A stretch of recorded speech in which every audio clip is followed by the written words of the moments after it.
परमगुरुरभीष्टावाप्तिदः सज्जनानां निखिलगुणगणार्णो नित्यनिर्मुक्तदोषः सरसिजनयनोऽसौ श्रीपतिर्मानदो नः। नारायणं सुरगुरुं जगदेकनाथं भक्तप्रियं सकललोकनमस्कृतं च त्रैगुण्यवर्जितमजं विभुमाद्यमीशं वन्दे भवग्नममरासुरसिद्धवन्द्यम् सच्चास्त्रोदितवर्त्मना पदमिदं ध्यायन्मदङ्काङ्कितो मन्मन्त्रं जपशास्त्रसम्पदमथो दास्यामि वाक्यैः तत्तत्त्वान्यपि बोधयामि तदनुप्राप्यो मदङ्घ्रिर्भवेत् इत्याघोषयतीव यः करचजैः तं वाजिवक्त्रं भजे। यस्य त्रीण्युदितानि वेदवचने रूपाणि दिव्यान्यलं भट्टदर्शनमित्थमेव निहितं देवस्य भर्गो महत्। वायो रामवचो नयं प्रथमकं प्रक्षोद्वितीयं वपुः मध्वो यत्तु तृतीयमेतदमुना ग्रन्थकृतः केशवे। महाव्याकरणाम्बोधिमन्थमानसमन्दिरम् कवयन्तं रामकीर्त्या हनूमन्तमुपास्महे। मन्मनोभीष्टवरदं सर्वाभीष्टफलप्रदं पुरन्दरगुरुं वन्दे दासश्रेष्ठं दयानिधिम्। अज्ञानतिमिरच्छेदं बुद्धिसम्पत्प्रदायकं विज्ञानविमलं शान्तं विजयाख्यगुरुं भजे। अज्ञानतिमिरच्छेदं बुद्धिसम्पत्प्रदायकं विज्ञानविमलं शान्तं विजयाख्यगुरुं भजे। आपादमौलिपर्यन्तं गुरूणामाकृतिं स्मरेत् तेन विघ्नाः प्रणश्यन्ति सिद्ध्यन्ति च मनोरथाः। शुभान् ध्यायन्ति ये कामान् गुरुदेवप्रसादजान् इतरानात्मपापोत्थां तेषां विद्या फलिष्यति। श्रीगुरुभ्यो नमः। ವಿಜಯದಾಸರ ಆರಾಧನೆಯ ಪವಿತ್ರ ಪುಣ್ಯ ಪರ್ವಕಾಲ ಇವತ್ತು.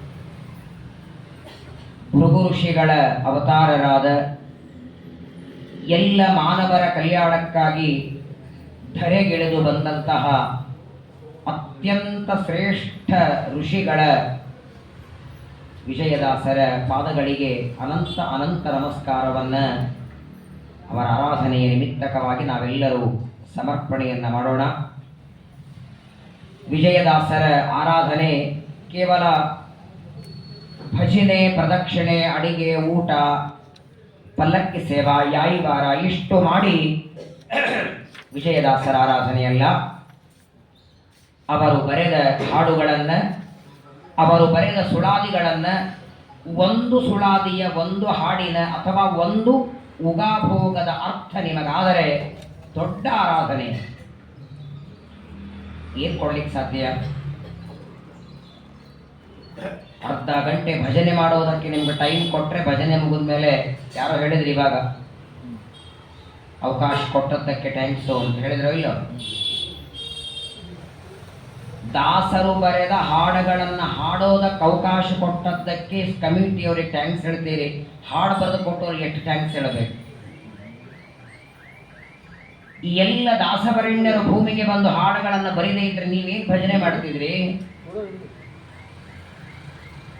ಶ್ರೀಮದ್ ಆಚಾರ್ಯರ ಸಿದ್ಧಾಂತವನ್ನ ಕನ್ನಡದೊಳಗೆ ಮನಗಳಲ್ಲಿ ಮುಟ್ಟುವ ಕೆಲಸ ಮಾಡಿದ್ದು ಎಲ್ಲ ದಾಸರು. ಹೇಗೆ ನೂರಾರು ಜನ ಊಟಕ್ಕೆ ಬರ್ತಾರೆ, ಎಲ್ಲ ದೊಡ್ಡ ಕಾರ್ಯಕ್ರಮ ಇದೆ, ಎಲ್ಲ ಜನರಿಗೆ ಹೇಳಿದ್ದೀರಿ, ಜನ ಎಲ್ಲ ಬಂದಿದ್ದಾರೆ, ಅಡಿಗೆಯವರು ಕೈ ಕೊಟ್ಟರೆ ಹೆಂಗಾಗತ್ತೆ? ಹಾಗೆ ಶ್ರೀಮದ್ ಆಚಾರ್ಯರ ಸರ್ವಮೂಲ ಗ್ರಂಥ, ಟೀಕಾಕೃತ್ಪಾದರ ಗ್ರಂಥಗಳು, ರಘುತ್ತಮರ ವ್ಯಾಸರಾಜರ ಗ್ರಂಥ, ಸಂಸ್ಕೃತ ವಾಂಗ್ಮಯ ಯಾರ ತಲೆಗೆ ಹೋಗುತ್ತೆ? ಪುಸ್ತಕಗಳನ್ನ ಇಟ್ಟು ಅಕ್ಷತೆ ಹಾಕಿ ಮಂಗಳಾರತಿ ಮಾಡೋದಷ್ಟೇ. ಇವತ್ತೇನಾದರೂ ಮಡಿ ಮೈಲಿಗೆ ಜಪ ಪಾರಾಯಣ ಮನೆಗಳಲ್ಲಿ ನೈವೇದ್ಯ ಪ್ರದಕ್ಷಿಣೆ ನಮಸ್ಕಾರ ಏನಾದರೂ ಉಳಿದಿದೆ ಅದು ಹರಿದಾಸರ ಹಾಡುಗಳಿಗೆ. ಶ್ರೀಮದ್ ಆಚಾರ್ಯರನ್ನ ನಾನು ಸಣ್ಣವರು ಅಂತ ಹೇಳ್ತಿಲ್ಲ. ಭೂಮಿಯೊಳಗೆ ನಿಧಿ ಇದೆ ಅಂತ ತೋರಿಸಿದರೆ ಆ ನಿಧಿ ಸಿಗತ್ತಾ ನಿಮ್ಮ ಕೈಗೆ?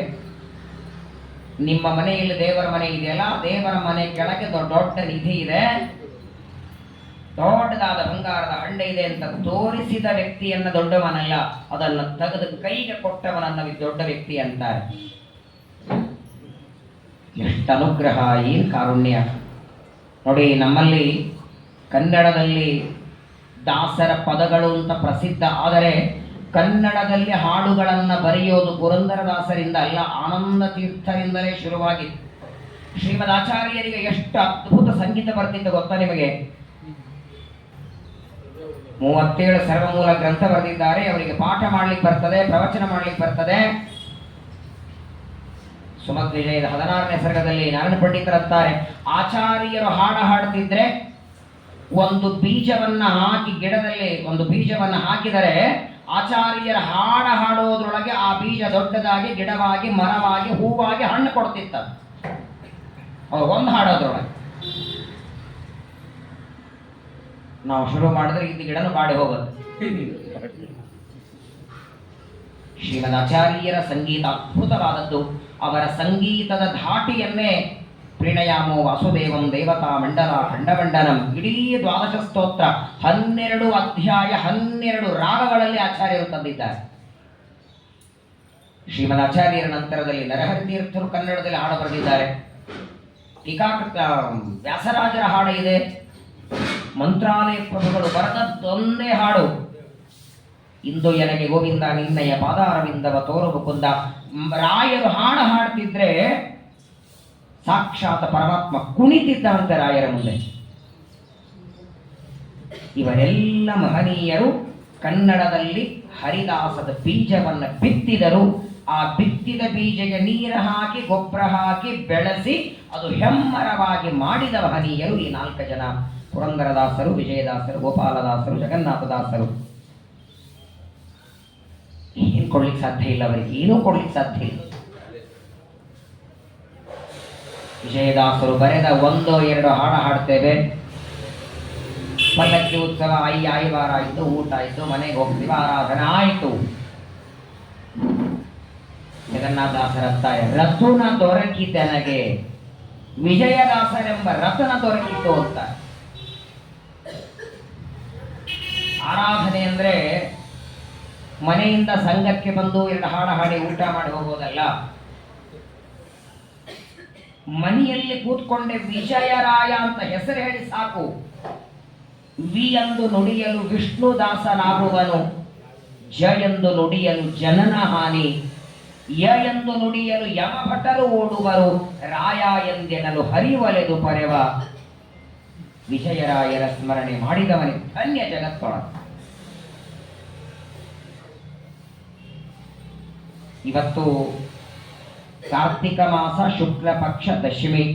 ಇವತ್ತು ಪ್ರಾರಂಭ ಮಾಡಿದರೆ ಮುಂದಿನ ವರ್ಷ ವಿಜಯದಾಸರ ಆರಾಧನೆ ಬರೋವರೆಗೆ ಪ್ರವಚನ ಮಾಡುವಂತ ನಾನು ರೆಡಿ ಇದ್ದೆ. 1 ವರ್ಷ ಹೇಳುತ್ತೇನೆ ವಿಜಯದಾಸರ ಚರಿತ್ರೆ, ಅವರ ಚರಿತ್ರೆ, ಅವರ ಒಂದೊಂದು ಹಾಡು, ಹಾಡಿನೊಳಗಿರುವ ಮರ್ಮ, ಅವರ ಸುಳಾದಿಗಳು, ದೊಡ್ಡ ಕೊಡುಗೆ ಜಗತ್ತಿಗೆ ಕೊಟ್ಟದ್ದು, ದೊಡ್ಡ ಗಿಫ್ಟ್ ಅದು ವಿಜಯದಾಸರ ಕೊಟ್ಟದ್ದು ನಮಗೆಲ್ಲ. ಶತಶತಮಾನ ಕಳೆದರೂ ವಿಜಯದಾಸರು ಬರೆದ ಹಾಡುಗಳು ಇವತ್ತಿಗೂ ನಮ್ಮ ಬಾಯಿಯಲ್ಲಿ ನಾವು ಹಾಡ್ತೇವೆ, ವಿಜಯದಾಸರ ಸುಳಾದಿಗಳನ್ನು ಪಠನ ಮಾಡ್ತೇವೆ ಅಂದರೆ ನಮ್ಮ ಭಾಗ್ಯ ದೊಡ್ಡದು. ವಿಶೇಷವಾಗಿ ನೋಡಿ, ನಮ್ಮಲ್ಲಿ ಹೇಗಿದೆ, ದೇವಲೋಕದ ದೇವತೆಗಳೆಲ್ಲ ಭೂಮಿಗೆ ಬರಬೇಕು. ಒಂದು ಕಾರ್ಯಕ್ರಮ ಇದೆ ಬನ್ನಿ ಅಂತ ನಮ್ಮ ಮನೆ ಕರೆದ್ರೆ ಬಳಗದವರೇ ಬರಲ್ಲ. 108 ನೆಪ ಹೇಳ್ತಾರೆ. ಏನ್ ಬೇಕಾಗಿತ್ತು ಇವರೆಲ್ಲ ಭೂಮಿಗೆ ಬರಲಿಕ್ಕೆ? ದೇವಲೋಕದಲ್ಲಿ ಪ್ರಹ್ಲಾದರಾಜರು ಶಿಷ್ಯ, ನಾರದರು ಗುರುಗಳು. ತಾಯಿಯ ಗರ್ಭದಲ್ಲಿದ್ದಾಗ ಪ್ರಹ್ಲಾದರಿಗೆ ನಾರದರು ಉಪದೇಶ ಮಾಡ್ತಾರೆ. ಅವರಿಬ್ಬರನ್ನ ಭೂಮಿಗೆ ಹೋಗುವಂತ ಕಳಿಸಿಕೊಟ್ಟ ಅಂತ ದೇವರು. ನಾರದರು ಒಂದ್ಸಲ ವೈಕುಂಠಕ್ಕೆ ಬಂದಿದ್ರಂತೆ, ದೇವರು ಮಲಗಿದ್ದ. ಏನ್ ನಾರದರೆ ಇಲ್ಲಿವರೆಗೆ ಬಂದಿದ್ದೀರಿ? ಏನಿಲ್ಲ, ಯದಾ ಯದಾ ಅಧಿಧರ್ಮಸ್ಯ ಗ್ಲಾನಿರ್ಭವತಿ ಭಾರತ ಅಂತ ಹೇಳಿದಿ. ಅಧರ್ಮ ಹೆಚ್ಚಾದಾಗೆಲ್ಲ ಅವತಾರ ಮಾಡ್ತೇನಂದಿ. ಕೃತಯುಗದಲ್ಲಿ ಅವತಾರ ಮಾಡಿದಿ, ತ್ರೇತಾಯುಗದಲ್ಲಿ ಮಾಡಿದಿ ರಾಮನಾಗಿ, ದ್ವಾಪರದಲ್ಲಿ ಕೃಷ್ಣ ವೇದವ್ಯಾಸನಾಗಿ ಬಂದಿ, ಕಲಿಯುಗದಲ್ಲಿ ಬರಲಿಲ್ಲಲ್ಲ ನೀನು. ನಿನ್ನ ಅವತಾರದ ಅವಶ್ಯಕತೆ ಇದ್ದದ್ದೇ ಕಲಿಯುಗದಲ್ಲಿ. ಅಧರ್ಮ ಹೆಚ್ಚಾಗೋದೇ ಕಲಿಯುಗದಲ್ಲಿ, ಧರ್ಮ ತುಳಿಯುವ ಜನ ಇದ್ದದ್ದೇ ಕಲಿಯುಗದಲ್ಲಿ. ಮತ್ತೆ ಯಾವಾಗ ನಿನ್ನ ಅವಶ್ಯಕತೆ ಇದೆ ಆಗಲೇ ನೀನು ಭೂಮಿಗೆ ಬರಲಿಲ್ಲ. ಯಾಕೆ ನೀನು ಅವತಾರ ಮಾಡಲಿಲ್ಲ ಅಂತ ಕೇಳೋದಕ್ಕೆ ನಾರದರು ವೈಕುಂಠಕ್ಕೆ ಹೋದರೆ ದೇವರಂದ, 3 ಯುಗದಲ್ಲಿ ನಾನು ಅವತಾರ ಮಾಡಿದ್ದೇನೆ, ಕಲಿಯುಗದಲ್ಲಿ ಸಜ್ಜನರ ಉದ್ಧಾರಕ್ಕೆ ನಾನು ಹೋಗಲ್ಲ, ನೀವು ಹೋಗ್ರಿ ಎಂದ. ಒಂದ್ಸಲ ನೀವು ಹೋಗ್ಬೇಕಲ್ವೇ? ನಾರದರಂದ್ರೆ ನಾನು ಹೋಗೋದಾ? ಹೋಗ್ರಿ ನೀವು. ನಾನು ಹೋದ್ರೆ ಯಾರು ಮಾತಾಡಿಸ್ತಾರೆ ನನಗೆ ಅಂದ್ರೆ ನಾರದರು. ಅವರವ್ರ ಮನೆಯೊಳಗೆ ಅಡಿಗೆ ಕೆಲಸದಲ್ಲಿ ಬ್ಯುಸಿ ಇರ್ತಾರೆ, ನನ್ನನ್ನು ಮಾತಾಡಿಸೋರು ಯಾರು? ನಾನು ಒಬ್ಬಂಟಿಕನಾಗಿ ಭೂಮಿಗೆ ಹೋದ್ರೆ ಒದ್ದಾಡಿ ಬಿಡ್ತೇನೆ. ನಾನು ದೇವರನ್ನ ಒಬ್ಬರೇ ಯಾಕೆ ಹೋಗ್ತಿ? ನಿನ್ನ ಶಿಷ್ಯ ಪ್ರಹ್ಲಾದನನ್ನು ಕರ್ಕೊಂಡೋಗಿ ಜೊತೆಗೆ, ಅಲ್ಲೂ ಹೋಗಿ ಗುರು ಶಿಷ್ಯರಿಬ್ರು. ಆದರೆ ಒಂದು ವ್ಯತ್ಯಾಸ, ಇಲ್ಲಿ ನೀನು ಗುರು, ಅವನು ಶಿಷ್ಯ. ಅಲ್ಲಿ ಅವ ಗುರು ಆಗ್ತಾ ನೀ ಶಿಷ್ಯ ಆಗಬೇಕು. ಯಾಕಂದ್ರೆ ಭೂಮಿಯದ್ದು ಹಾಗೆ ಅಲ್ವೇ? ತಂದೆ ತಾಯಿಗಳ ಮಾತು ಮಕ್ಕಳಲ್ಲ, ಮಕ್ಕಳ ಮಾತು ಇಲ್ಲೆಲ್ಲ ಊಟ ತಾನೆ. ಗುರುಗಳ ಮಾತು ಶಿಷ್ಯ ಕೇಳೋದಲ್ಲ, ಶಿಷ್ಯನ ಮಾತೆ ಗುರುಗಳು. ಹಾಗಾಗಿ ನಿನ್ನ ಶಿಷ್ಯ ಪ್ರಹ್ಲಾದ ವ್ಯಾಸರಾಜ ಆಗ್ತಾನೆ, ನೀನು ಪುರಂದರದಾಸ ಹೋಗು ಅಂತ ಅಲ್ಲಿಂದೇ ಒತ್ತಿ ಕಳಿಸಿದ ದೇವರು. ಇಡೀ ಪ್ರಪಂಚದೊಳಗೆ ಗುರುಗಳನ್ನ ಶಿಷ್ಯ ಕೊಂಡಾಡೋದಿದೆ, ಶಿಷ್ಯನನ್ನ ಗುರುಗಳ ಕೊಂಡಾಡಿದ್ದು ದಾಸರೆಂದರೆ ಪುರಂದರದಾಸರಯ್ಯ. ವ್ಯಾಸರಾಜರ ಮೊದಲನೇ ಹಾಡಿದು ತಮ್ಮ ಶಿಷ್ಯ ಪುರಂದರದಾಸರ ಬಗ್ಗೆ ಹೊಗಳುತ್ತಾರೆ. ಈ ಪುರಂದರದಾಸರ ಚರಿತ್ರೆ ಜುಮ್ ಅಂತದೆ. ಏನ್ ಜ್ಞಾನ, ಏನ್ ತಪಸ್ಸು, ಏನ್ ವೈರಾಗ್ಯ. ಪುರಂದರದಾಸರ ದೇವರ ಪೂಜೆ ಮಾಡ್ತಿದ್ರಂತೆ. ಒಲೆ ಮೇಲೆ ಅನ್ನ ಇಟ್ಟಿದ್ದಾರೆ ನೈವೇದ್ಯಕ್ಕೆ. ಅಭಿಷೇಕ ಮಾಡಿ ಗಂಧ ಪುಷ್ಪಾರ್ಚನೆಗಳನ್ನ ಏರಿಸಿ, ಇನ್ನು ಅನ್ನ ಆದ ಮೇಲೆ ನೈವೇದ್ಯ ಮಾಡಿ ಮಂಗಳಾರತಿ ಮಾಡಬೇಕು. ಅವತ್ತು ಮಠಕ್ಕೆ ಊಟಕ್ಕೆ ಹೋಗ್ಬೇಕಾಗಿತ್ತು ಅವರಿಗೆ.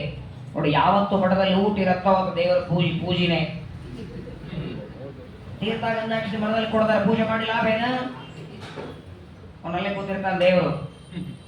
ಯಾವತ್ತು ವ್ಯಾಸರಾಜರು ಮಠಕ್ಕೆ ಊಟಕ್ಕೆ ಕರೆದ್ರು ಪುರಂದರದಾಸ ಪೂಜೆ ಬಿಡ್ತಿರಲಿಲ್ಲ. ಇನ್ನೇನು ಅನ್ನ ಮಾಡಿ ನೈವೇದ್ಯ ಆಗಬೇಕು, ಅನ್ನ ಇಟ್ಟಿದ್ದಾರೆ. ಒಬ್ಬ ಶಿಷ್ಯ ಬಂದ. ದಾಸರು ಏನ್ ಮಾಡ್ತಿದ್ರಿ? ವ್ಯಾಸರಾಜರು ತೀರ್ಥಕ್ಕೆ ಕಾಯ್ತಿದ್ದಾರೆ. ಇಷ್ಟು ಬೇಗ ಪೂಜೆ ಆಯ್ತಾ? ಆಯ್ತು ಸ್ವಾಮಿ. ಅಯ್ಯೋ, ಪೂಜೆ ಆಯ್ತಾ? ಗುರುಗಳು ಕಾಯ್ತಿದ್ದಾರೆ. ಒಲೆ ಮೇಲೆ ಅನ್ನ ಕುದಿತಾ ಇದೆ, ಹಾಗೆ ಇಟ್ಟಿದ್ದಾರೆ. ದೇವರ ಪೆಟ್ಟಿಗೆನೂ ಕಟ್ಟಿಲ್ಲ, ಮಂಗಳಾರತಿ ಮಾಡಿ ಮಠಕ್ಕೆ ಬಂದೇ ಬಿಡ್ತಾರೆ. ಓಡಿ ಬಂದು ನೋಡ್ತಾರೆ, ಇನ್ನು ವ್ಯಾಸರಾಜರ ಮಂಗಳಾರತಿ ನಡೀತಿದೆ. ಏನಿದು? ಅನ್ನ ಮಾಡಿ ನೈವೇದ್ಯ ಮಾಡದೆ ಬಂದಲ್ಲ ಮನೆಯಿಂದ. ತುಂಬ ನೋವಾಯಿತು ಪುರಂದರದಾಸರಿಗೆ. ಮತ್ತೆ ತಿರುಗಿ ಮನೆಗೆ ಹೋಗೋಣ ಅಂದರೆ ದೊಡ್ಡವರು ಮಾಡ್ತಿದ್ದಾರೆ ಪೂಜಾ. ಅಡಿಗೆ ಮನೆಗೆ ಹೋಗ್ತಾರೆ. ಅಡಿಗೆಯವನು ಅಕ್ಕಿಯನ್ನು ತೊಳೆದು, ಆ ಕಲಗಚ್ಚು ನೀರು ಚೆಲುತ್ತಿದ್ದ ಅಕ್ಕಿ ತೊಳೆದ ನೀರು, ಆ ಮೋರಿಯಲ್ಲಿ ಹರಿಯುವ ನೀರನ್ನು ನೋಡಿ ಪುರಂದರದಾಸರಂತಾರೆ, ಇವತ್ತು ಇದೇ ನಿನಗೆ ನೈವೇದ್ಯ, ಕೃಷ್ಣಾರ್ಪಣ ವಸ್ತು ಅಂತ. ಮನೆಯಲ್ಲಿ ಅನ್ನ ಇಟ್ಟಿದ್ದೆ, ಇನ್ನೂ ಆಗಿಲ್ಲ, ಅದು ನೈವೇದ್ಯ ಮಾಡದೆ ಬಂದಿದ್ದೇನೆ, ಈ ಕಲಗಚ್ಚು ತಗೋ, ಕೃಷ್ಣಾರ್ಪಣ ಅಂತಾರೆ.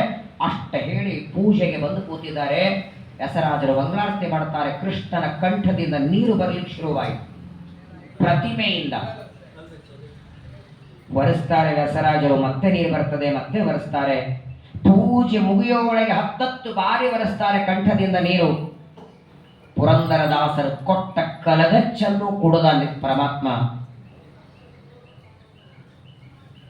ಚೆನ್ನಾಗಿ ಅಡುಗೆ ಮಾಡಿ ಹಾಕಿದ್ರೆ ಅಡುಗೆ ಅವನಿಗೆ ಮಂಗಳಾರತಿ. ಅಕಸ್ಮಾತ್ ಸಾರಲ್ಲಿ ಉಪ್ಪು ಕಮ್ಮಿ ಇದ್ರೆ ಅಲ್ವಾ, ಮೊದಲು 5 ಬತ್ತಿದು, ಆಮೇಲೆ 10 ಬತ್ತಿದು.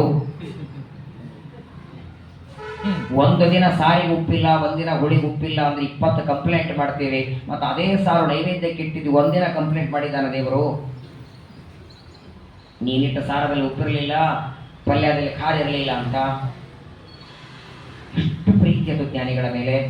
ವಿಶೇಷವಾಗಿ ನಾರದರ ಅವತಾರ ಪುರಂದರದಾಸರು ಒಟ್ಟಾರೆ 5 ಲಕ್ಷ ದೇವರ ನಾಮಗಳನ್ನು ಮಾಡಬೇಕು ಅಂತ ಭೂಮಿಗೆ ಬಂದಿದ್ರು. 4,75,000 ಹಾಡುಗಳು ಬರೆದಿದ್ದಾರೆ ಪುರಂದರದಾಸರು. 5,25,000 ಕಡಿಮೆ. ಪುರಂದರದಾಸರ ಆಯುಷ್ಯ ಮುಗಿತು. 5 ಲಕ್ಷ ನಾಮಗಳನ್ನೇ ಒಂದು ಗಿಫ್ಟ್ ಆಗಿ ದೇವರಿಗೆ ಕೊಡಬೇಕು ಅಂತ ಆಸೆ. ಇನ್ನು 25,000 ಮಾಡೋರು ಯಾರು ಅಂತ ದಾಸರಿಗೆ ತುಂಬ ಚಿಂತೆ. 4 ಜನ ಮಕ್ಕಳಲ್ಲಿ ತನ್ನ ಕೊನೆ ಮಗನಿಗೆ ಹೇಳ್ತಾರೆ, 25,000 ಹಾಡುಗಳನ್ನು ಬರೆದು ಅದನ್ನು ದೇವರಿಗೆ ಸಮರ್ಪಣೆ ಮಾಡು, 5 ಲಕ್ಷ ಪೂರ್ಣ ಮಾಡುವಂತ. ಪುರಂದರದಾಸರ 4ನೇ ಮಗನಾಗಿ 25,000 ಹಾಡುಗಳನ್ನು ಬರೆದ ಅದೇ ಮಧ್ವಪತಿ ಮತ್ತೆ ವಿಜಯದಾಸರಾಗಿ ಭೂಮಿಗೆ ಬಂದಿದ್ದಾರೆ. ಒಂದು ಮರಿಬೇಡಿ, ಜೀವನದಲ್ಲಿ ದೊಡ್ಡ ಸಂಪತ್ತು ಅಂದರೆ ನಮಗೆ ಅನುಗ್ರಹ ಮಾಡುವುದಕ್ಕೆ, ನಮಗೆ ಆಶೀರ್ವಾದ ಮಾಡಿ ಹರಿಸೋದಕ್ಕೆ ಒಬ್ಬ ಗುರುಗಳಿದ್ದರೆ ಸಾಕು. ಅನೇಕ ಬಾರಿ ನಾನು ಹೇಳಿದ್ದೆ ನಿಮಗೆ, ಜಗನ್ನಾಥದಾಸರ, ವಿಜಯದಾಸರ, ಪುರಂದರದಾಸರ, ಗೋಪಾಲದಾಸರ ಕಥೆಗಳು. ಜಗನ್ನಾಥದಾಸರ ಕಥೆಯೊಳಗಂತೂ ಕೇಳಬೇಕಾದದ್ದು 100 ವಿಷಯಗಳಿವೆ. ಹಸಿವೆ ಇಲ್ಲ ಅಂತ ಸುಳ್ಳು ಹೇಳಿದರೆ, ದೊಡ್ಡವರಿಗೆ ಊಟಕ್ಕೆ ಬರಲ್ಲ ಅಂತ ಸುಳ್ಳು ಹೇಳಿದರೆ ಹೊಟ್ಟೆ ನೋವು ಬಂತು. ಪುರಂದರದಾಸರು, ವ್ಯಾಸರಾಜರು, ವಾದಿರಾಜರು ಒಂದು ನದಿದಂಡಿಯಲ್ಲಿ ಮಾತಾಡ್ತಾ ಕೂತಿದ್ರು. ಸಮಕಾಲೀನವರು ವ್ಯಾಸರಾಜರ ಹತ್ರ ವಾದಿರಾಜರು, ವಿಜೇಂದ್ರರು, ಪುರಂದರದಾಸರು ಅಧ್ಯಯನಕ್ಕಿದ್ದರು. ಏನು ವ್ಯಾಸರಾಜರ ಪ್ರತಿಭೆ. ಒಂದು ದಿನ ಮಾತಾಡ್ತಾ ಕೂತಿದ್ದಾರೆ, ಸಾಯಂಕಾಲ ಸೂರ್ಯಾಸ್ತದ ಹೊತ್ತು ಮಾತಾಡ್ತಾ. ಮಾತು ಅಂದರೆ ಗೊತ್ತಲ್ಲ, ವ್ಯಾಸರಾಜರ, ವಾದಿರಾಜರ ಮಾತುಗಳು ನಮ್ಮಂಗೆ ಪುಟಾಣಿ ಹಾಕಿದ್ರ, ಚಟ್ನಿಗೆ ಕೊತ್ತಂಬರಿ ಹಾಕಿದ್ರ, ಮೊದಲು ಹಾಕಿದ್ರು, ಆಮೇಲೆ ಹಾಕಿದ್ರು, ಅದನ್ನೇ ಚಿಂತೆ. ಒಂದು ಹರಟೆ ಇಲ್ಲ ದೇವರ ಮಾತುಗಳನ್ನ. ಆ ಮೂವರು ಮಾತಾಡ್ತಾ ಮಾತಾಡ್ತಾ ಪುರಂದರದಾಸರಂತಾರೆ, ನಮ್ಮ ಹರಟೆಗೆ ಕನಕ ಇರಬೇಕಾಗಿತ್ತು, ತುಂಬ ಚೆನ್ನಾಗಿ ಮಾತಾಡ್ತಾನೆ, ಅವರ ಮಾತು ಕೇಳ್ತಾ ಇದ್ದಂತೆ ಕಣ್ಣೊಳಗೆ ನೀರು ಬರ್ತದೆ, ದೇವರ ಬಗ್ಗೆ ಮಾತಾಡ್ಲಿಕ್ಕೆ ಕನಕ ಬೇಕು. ವ್ಯಾಸರಾದ್ರೆ ಈಗೇನಾಯ್ತು, ಇನ್ನು ಹರಟೆ ಶುರುವಾಗಿ ಅರ್ಧ ಗಂಟೆ, ಕರೆಸೋಣ, ಕರ್ಕೊಂಡು ಬರೋರು ಯಾರು. ಈ ದೂರದಲ್ಲಿ ಒಬ್ಬ ಕುರಿ ಕಾಯ್ತಿದ್ದಾನೆ, 80 ವರ್ಷದ ಮುದುಕ. ಅವನನ್ನು ಕರೆದು ವ್ಯಾಸರಾಜರಂತ, ನಮ್ದೊಂದು ಕೆಲಸ ಮಾಡಬೇಕು, ಮಾಡ್ತೀಯಾ? ಅವನಂದ, ಕುರಿ ಕಾಯೋದು ಬಿಟ್ಟು ಬೇರೆ ಕೆಲಸ ಬರಲ್ಲ ನನಗೆ ಅಂದ. ನಿನಗೆ ಬರೋ ಕೆಲಸನೇ ಹೇಳ್ತೀವಿ, ಮಾಡು. ನದಿಯ ಆ ದಂಡೆಯಲ್ಲಿ ಕನಕ ಗೊತ್ತಾ ನಿನಗೆ? ಓ, ತುಂಬ ಚೆನ್ನಾಗಿ ಗೊತ್ತು, ಅವನನ್ನು ಕರ್ಕೊಂಡು ಬಾ. ಹೀಗೆ 2-3 ಮಾತಾಡ್ತಿದ್ದಾರೆ. ಹರಟೆಗೆ ಅವನನ್ನು ಕರ್ಕೊಂಡು ಬಾ. ಮುದುಕ ಬರ್ತಾನೆ, ಕನಕದಾಸರ ಜೊತೆ ಮಾತಾಡ್ತಾನೆ. 3 ಜನ ಜ್ಞಾನಿಗಳು ಕೂತಿದ್ದಾರೆ, ಹರಟೆ ಹೊಡಿತಿದ್ದಾರೆ. ಆ ಹರಟೆಗೆ ನೀನು ಬರಬೇಕಂತೆ. ಏನು ಹರಟೆ ಹೊಡಿತಿದ್ದಾರೆ ಅಂತ ಕೇಳ್ತಾರೆ ಕನಕದಾಸರ ಮುದುಕನಿಗೆ. ಅವ ಅಂತಾನೆ, ಅವ್ರು ಹರಟೆ ಹೊಡೆಯೋದೆಲ್ಲ ನಂಗೆ ಅರ್ಥ ಆಗ್ತಿದ್ರೆ ನಾನು ಯಾಕೆ ಕುರಿ ಕಾಯ್ತಿದ್ದಪ್ಪ? ದೊಡ್ಡವರ ಮಾತು ಒಗಟ್ಟಿದ್ದಂಗಿರತ್ತೆ, ಅರ್ಥ ಆಗಲ್ಲ. ನಿನ್ನನ್ನು ಕರೆದಿದ್ದಾರೆ, ಸರಿ, ನನ್ನನ್ನು ಕರ್ಕೊಂಬರೋದಕ್ಕೆ ಕರೆದಿದ್ದಾರೆ, ಒಂದು ನಿನಗೇನು ಕೊಡ್ತೇನೆ ಅಲ್ಲಿಲ್ವಾ? ಬೇಡಿದ್ದು ಕೊಡ್ತಾರಂತೆ. ಏನು ಬೇಡ್ತೀವಿ ಅವ್ರ ಹತ್ರ? ಇನ್ನೇನು ಬೇಕು? ಅನಾವೃತ ಊಟ, ಒಳ್ಳೆ ಕುಂಬಳಕಾಯಿ ಹೋಳು ಹಾಕಿದ ಹುಳಿ, ಮಠದಲ್ಲಿ ಚೆನ್ನಾಗಿರುತ್ತಲ್ಲ, ಅಷ್ಟನ್ನು ಬೇಡ್ತೇನೆ ಅಂತ ಬೈದು ಬಿಡ್ತಾರೆ ಕನಕದಾಸರು. ಕೊಡೋರು 3 ಜನ ಕೂತಿದ್ದಾರೆ ತಪಸ್ವಿಗಳು. ನಾನು ಹೇಳಿದ್ದನ್ನು ಬೇಡು. ಅವರು ನಿನಗೇನು ಬೇಕು ಅಂತ ಕೇಳಿದಾಗ ಅವರು ಮಾತಾಡ್ತಾ ಮಾತಾಡ್ತಾ ಒಮ್ಮೊಮ್ಮೆ ಅಳತಿದ್ರು, ನಗುತ್ತಿದ್ರಲ್ಲ, ಅದರಲ್ಲಿ ಇಷ್ಟಿಷ್ಟು ಬೇಡು ಕೊಡ್ತಾರೆ. ಅಳೋದ್ರಲ್ಲಿ ಇಷ್ಟು, ನಗೋದ್ರಲ್ಲಿ ಇಷ್ಟು ಬೇಡು. ಅದೇ ಕೊಡ್ಲಿಕ್ಕೆ ಬರುತ್ತೆ ಅಂತ ಮುದುಕ. ನಿನಗ್ಯಾಕೆ? ಅವ್ರಿಗೆ ಬರುತ್ತೆ, ನಮಗೆ ನೀವು ಬರಲ್ಲ. ಇಬ್ರು ಬಂದ್ರಂತೆ, ಕನಕದಾಸರ ನಮಸ್ಕಾರ ಮಾಡ್ತಾರೆ. ವ್ಯಾಸರಾಜರು, ಏನಪ್ಪ ನಮ್ಮ ಕೆಲಸ ಮಾಡಿದ್ದೆ, ಏನು ಬೇಕು ಬೇಡು ಕೊಡ್ತೇನೆ ಅಂತ ಮುದುಕನಿಗಂತಾರೆ. ಮತ್ತೆ ಅಳೋದ್ರಾಗಿಷ್ಟು, ನಗೋದ್ರಾಗಿಷ್ಟು ಕೊಡ್ರಿ. ಆಯ್ತಂದ್ರಂತೆ ವ್ಯಾಸರಾಜ. ಕೊಟ್ಟಿದ್ದೇನೆ ಅಂತ. ಅವ್ರೇನು ಕೊಟ್ಟರು, ಇವನೇನು ತಗೊಂಡು, ಅವರಿಬ್ಬರಿಗೆ ಗೊತ್ತದು. ಅವತ್ತು ವ್ಯಾಸರಾಜರು ನಗೋದ್ರಾಗಿಷ್ಟು, ಅಳೋದ್ರಾಗಿಷ್ಟು ಕೊಡ್ತೇನಂದ್ರು. ಆ ವರ್ಷ 80 ವರ್ಷದ ಮುದುಕ ಕೆಲವು ದಿನಗಳಲ್ಲಿ ಮುಂದೆ ದೇಹ ಬಿಡ್ತಾನೆ. ಜನ್ಮಾಂತರದಲ್ಲಿ ಅದೇ ಮುದುಕ ಜಗನ್ನಾಥದಾಸರಾಗಿ ಹುಟ್ಟಿ ಬರ್ತಾನೆ. 32 ಸಂಧಿ ಹರಿಕಥಾಮೃತ ಸಾರ ಬರೆದು ಕೊಡ್ತಾರೆ. ಎಂಥ ಜ್ಞಾನಿಗಳಾಗೋಗಿದ್ದಾರೆ ಪಾಪ. ಯಾಯವಾರಕ್ಕೆ ನಿಮ್ಮ ಮನೆಯಿಂದಲೇ ಅಕ್ಕಿ ತಗೊಂಬನ್ನಿ, ಇಲ್ಲಿ ಇದ್ದಿದ್ದೆ ಅಕ್ಕಿ ಹಾಕಬೇಡಿ ಅಂತ ಸುಮಾರು ವಾರದಿಂದ ಹೇಳೋ ಪ್ರಸಂಗ ಇದ್ದಿದ್ದಿಲ್ಲ. 2 ಮುಷ್ಟಿ ಒಂದು ಅರ್ಧ ಕೆಜಿ ಮನೆಯಿಂದ ಅಕ್ಕಿ ತಂದು ಯಾಯವಾರಕ್ಕೆ ಹಾಕಿ ಎಂದು 10 ಸಲ ಹೇಳಬೇಕು. 40 ವರ್ಷದ ತಮ್ಮ ಆಯುಷ್ಯವನ್ನು ಗೋಪಾಲದಾಸರು ಜಗನ್ನಾಥದಾಸರು ದಾನ ಕೊಡುತ್ತಾರೆ. ಎಂಥ ಮಹನೀಯರಾಗಿ ಹೋಗಿದ್ದಾರೆ ನಮ್ಮಲ್ಲಿ ನೋಡಿ. ಪಂಚಪಾತ್ರೆ ಎತ್ತಿ ಕೊಡಬಹುದು, ಬಟ್ಟೆ ಅದೆಲ್ಲ ಬಿಡಿ, ಎಲೆ ಇದ್ರೆ ಬಿಟ್ಕೊಳ್ಳಿಕ್ಕೆ ರೆಡಿ ಇಲ್ಲ ನಾವು. ಅಕಸ್ಮಾತ್ ದೊಡ್ಡ ಎಲೆ ಇದ್ರೆ ನಾನು ಕೊಡಬೇಕು ಅಂತ ಜಗಳ, ಎಷ್ಟು ಊಟ ಮಾಡ್ತೀವೋ ಗೊತ್ತಿಲ್ಲ. ವಿಶೇಷವಾಗಿ ಎಲ್ಲ ಹರಿದಾಸರನ್ನ ಒಂದೊಂದು ಹಾಡಲ್ಲ, ಒಂದು ತುತ್ತು ಅನ್ನ ತಿನ್ನುವಾಗ ಇವರ ಸ್ಮರಣೆ ಬರಬೇಕು. ಅದಕ್ಕೆ ನೋಡಿ, ವಿಜಯದಾಸರ ಆರಾಧನೆ ಅಂದ್ರೆ ಇನ್ನೇನು ಮಾಡಬೇಡಿ, ಪ್ರದಕ್ಷಿಣೆ ನಮಸ್ಕಾರ ಏನು ಮಾಡ್ಲಿಕ್ಕಾಗಿಲ್ಲ, ಸಾಕು ಸ್ಮರಿಸಿ ಬದುಕಿರು.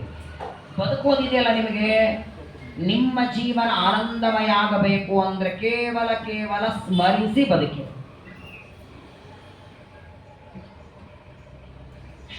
ಮಹಿಮೆಯನ್ನು ವಿಜಯದಾಸರ ಬಗ್ಗೆ ಹೇಳುತ್ತಾರೆ. ಒಂದು ಕಾಲದಲ್ಲಿ ದ್ವಾಪರ ಯುಗದಲ್ಲಿ ಪರಮಾತ್ಮನ ಎದೆಗೆ ಜೋರಾಗಿ ಒದ್ದಂತಹ ಭೃಗು ಋಷಿಗಳು ಮತ್ತೆ ಭೂಮಿಯಲ್ಲಿ ಹುಟ್ಟಿ ಬರ್ತಾರೆ. ವಿಜಯದಾಸರು ಅವತಾರ ಮಾಡುವುದಕ್ಕೆ ಆರಿಸಿಕೊಂಡದ್ದು ಚೀಕಲಪರವಿ ಅಂತ ದೊಡ್ಡ ಒಂದು ಹಳ್ಳಿ. ಅಶ್ವತ್ಥ ಲಕ್ಷ್ಮೀ ನರಸಿಂಹದೇವರ ದೊಡ್ಡ ಸನ್ನಿಧಾನ, ಶ್ರೀಪಾದರಾಜರಿಂದ ಆರಾಧಿತವಾದ, ಶ್ರೀಪಾದರಾಜರಿಂದ ಪ್ರತಿಷ್ಠಿತವಾದ ಲಕ್ಷ್ಮೀ ನರಸಿಂಹದೇವರ ಸನ್ನಿಧಾನವಿರುವ ಕ್ಷೇತ್ರವನ್ನ ಅರಸ್ಕೊಂಡಿದ್ದಾರೆ. ವಿಜಯದಾಸರ ಪೂರ್ವಾಶ್ರಮದ ತಂದೆ ಸೀನಪ್ಪ ಅಂತ, ತಾಯಿ ಹೆಸರು ಕೂಸಮ್ಮ. ತುಂಬಾ ಬಡತನ, ಯಾರದೇ ಕತೆ ಕೇಳಿ ನೀವು. ಪುರಂದರದಾಸರು ನವಕೋಟಿ ನಾರಾಯಣ, ಆದರೆ ಜೀಪ 1 ರೂಪಾಯಿ ದಾನ ಕೊಡುತ್ತಿರಲಿಲ್ಲ. ರಾಯರ ಕತೆ ಕೇಳಿ. ಪ್ರಾಯ ಯತಿಗಳು ಜ್ಞಾನಿಗಳು ದಾಸರೆಲ್ಲ ಬಡವರಲ್ಲೇ ಹುಟ್ಟಿ ಬರೋದವರು. ಯಾಕಂದ್ರೆ ಕುಂತಿದೇವಿ ಕೇಳ್ತಾಳಲ್ಲ, ಸಂಪತ್ತು ಬೇಡ ವಿಪತ್ತು ಕೊಡು ಅಂತ. ವಿಜಯದಾಸರ ಹಿಂದಿನ ಜೀವನ ಅತ್ಯಂತ ಭಯಾನಕ. ಬೆಳಗ್ಗೆ ಊಟ ಆದರೆ ಸಾಯಂಕಾಲಕ್ಕೆ ಏನು ಅನ್ನೋ ಪರಿಸ್ಥಿತಿ. ಆದರೆ ನೋಡಿ, ಹಿಂದಿನ ಕಾಲದಲ್ಲಿ ಅನ್ನದ ಕೊರತೆ ಇತ್ತು, ಔದಾರ್ಯಕ್ಕೆ ಕೊರತೆ ಇರಲಿಲ್ಲ. ವಿಜಯದಾಸರ ಪೂರ್ವಾಶ್ರಮದ ತಂದೆ ಈ ಸೀನಪ್ಪ ನಾಯಕರ ಮನೆಯೊಳಗೆ ದಿನಾನು ಬ್ರಾಹ್ಮಣ ಊಟ ನಡಿಬೇಕ, ನಿತ್ಯ ಊಟ. ಏನೂ ಇಲ್ಲ ಅಂದ್ರೆ ಒಂದು ಉಪ್ಪಿನಕಾಯಿ, ಜೋಳದ ಗಂಜಿ ಇಷ್ಟಾದ್ರೆ ಹಾಕ್ತಿದ್ರು. ಹೋಗುವ ಬರುವ ಜನ ನಿತ್ಯದಲ್ಲಿ ಬೇಕಾದಷ್ಟು ಅತಿಥಿ ಸತ್ಕಾರ. ಆ ಸೀನಪ್ಪನಿಗೆ ಕೂಸಮ್ಮನ ಜೊತೆ ಮದುವೆಯಾಗಿ ಯಾವುದಕ್ಕೂ ಕೊರತೆ ಇಲ್ಲ, ಅಂದ್ರೆ ಇದ್ದದ್ರೊಳಗೆ ನೆಮ್ಮದಿಯಿಂದ ಜೀವನ ಮಾಡ್ತಿದ್ರು. ಬಡತನ ಇದ್ರು, ಮನಸ್ಸಿನ ಔದಾರ್ಯ ಇತ್ತಲ್ಲ, ದೇವರ ಅನುಗ್ರಹ. ಹೊಟ್ಟೆಗೆ ಗಂಜೆ ಕಡಿಮೆ ಇರಲಿಲ್ಲ. ಒಂದರ ಕೊರತೆ ಇತ್ತು, ಮದುವೆಯಾಗ ಅನೇಕ ವರ್ಷ ಮಕ್ಕಳಾಗಿರಲಿಲ್ಲ.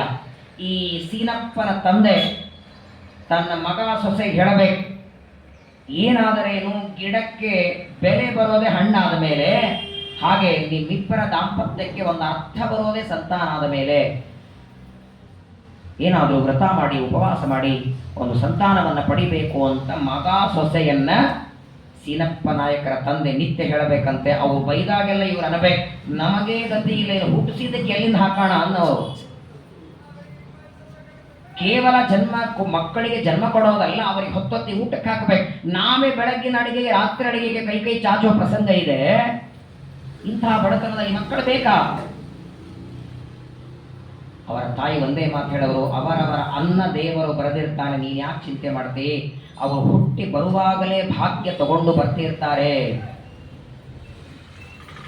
ಅಶ್ವತ್ಥ ಲಕ್ಷ್ಮೀ ನರಸಿಂಹದೇವರ ಸೇವೆಯನ್ನ ಮಾಡಿ ಅಂತ ತಂದೆ ತಾಯಿಗಳು ಬಹಳ ಒತ್ತಾಯ ಮಾಡ್ತಾರೆ. ಸರಿ ಅಂತ ಈ ಸೀನಪ್ಪ ನಾಯಕ ಹೆಂಡತಿ ಕೂಸಮ್ಮನ ಜೊತೆಗೆ ಸ್ನಾನ ಮಾಡಿ ಅಶ್ವತ್ಥ ಲಕ್ಷ್ಮೀ ನರಸಿಂಹದೇವರ ಸೇವೆಯನ್ನ ಪ್ರತಿನಿತ್ಯದಲ್ಲಿ ಪ್ರದಕ್ಷಿಣೆ ನಮಸ್ಕಾರ, ನಿತ್ಯದಲ್ಲಿ ದೇವರ ಪ್ರಸಾದದ ಊಟವನ್ನ ಮಾಡ್ತಾ ಒಳ್ಳೆ ಸಂತಾನವಾಗಲಿ ಅಂತ ದಂಪತಿಗಳು ನರಸಿಂಹದೇವರ ಆರಾಧನೆಯನ್ನ ಮಾಡ್ತಾರೆ. ಭಗವಂತನ ಕರುಣೆಯಿಂದ ದುಂದುಬಿ ನಾಮ ಸಂವತ್ಸರದ ಒಳ್ಳೆ ಶುಭ ಮುಹೂರ್ತದಲ್ಲಿ 16,004 ಇಸ್ವಿಯೊಳಗೆ ಅತ್ಯುತ್ತಮವಾದ ದಿವ್ಯವಾದ ಭಗವಂತನ ಅಚ್ಚುಮೆಚ್ಚಿನ ಶಿಷ್ಯ ಮಾತ್ರವಲ್ಲ, ಒಂದು ರೂಪದಲ್ಲಿ ಭೃಗು ಋಷಿಗಳು ಭಗವಂತನಿಗೆ ಮಾವಾಗಬೇಕು. ಕಾಲಿನಿಂದ ಎದೆಗೆ ಜೋರಾಗಿ ಒದ್ರು ಅಂತ ಮಾತ್ರ ಭೃಗು ಋಷಿಗಳ ಬಗ್ಗೆ ಗೊತ್ತಿದೆ.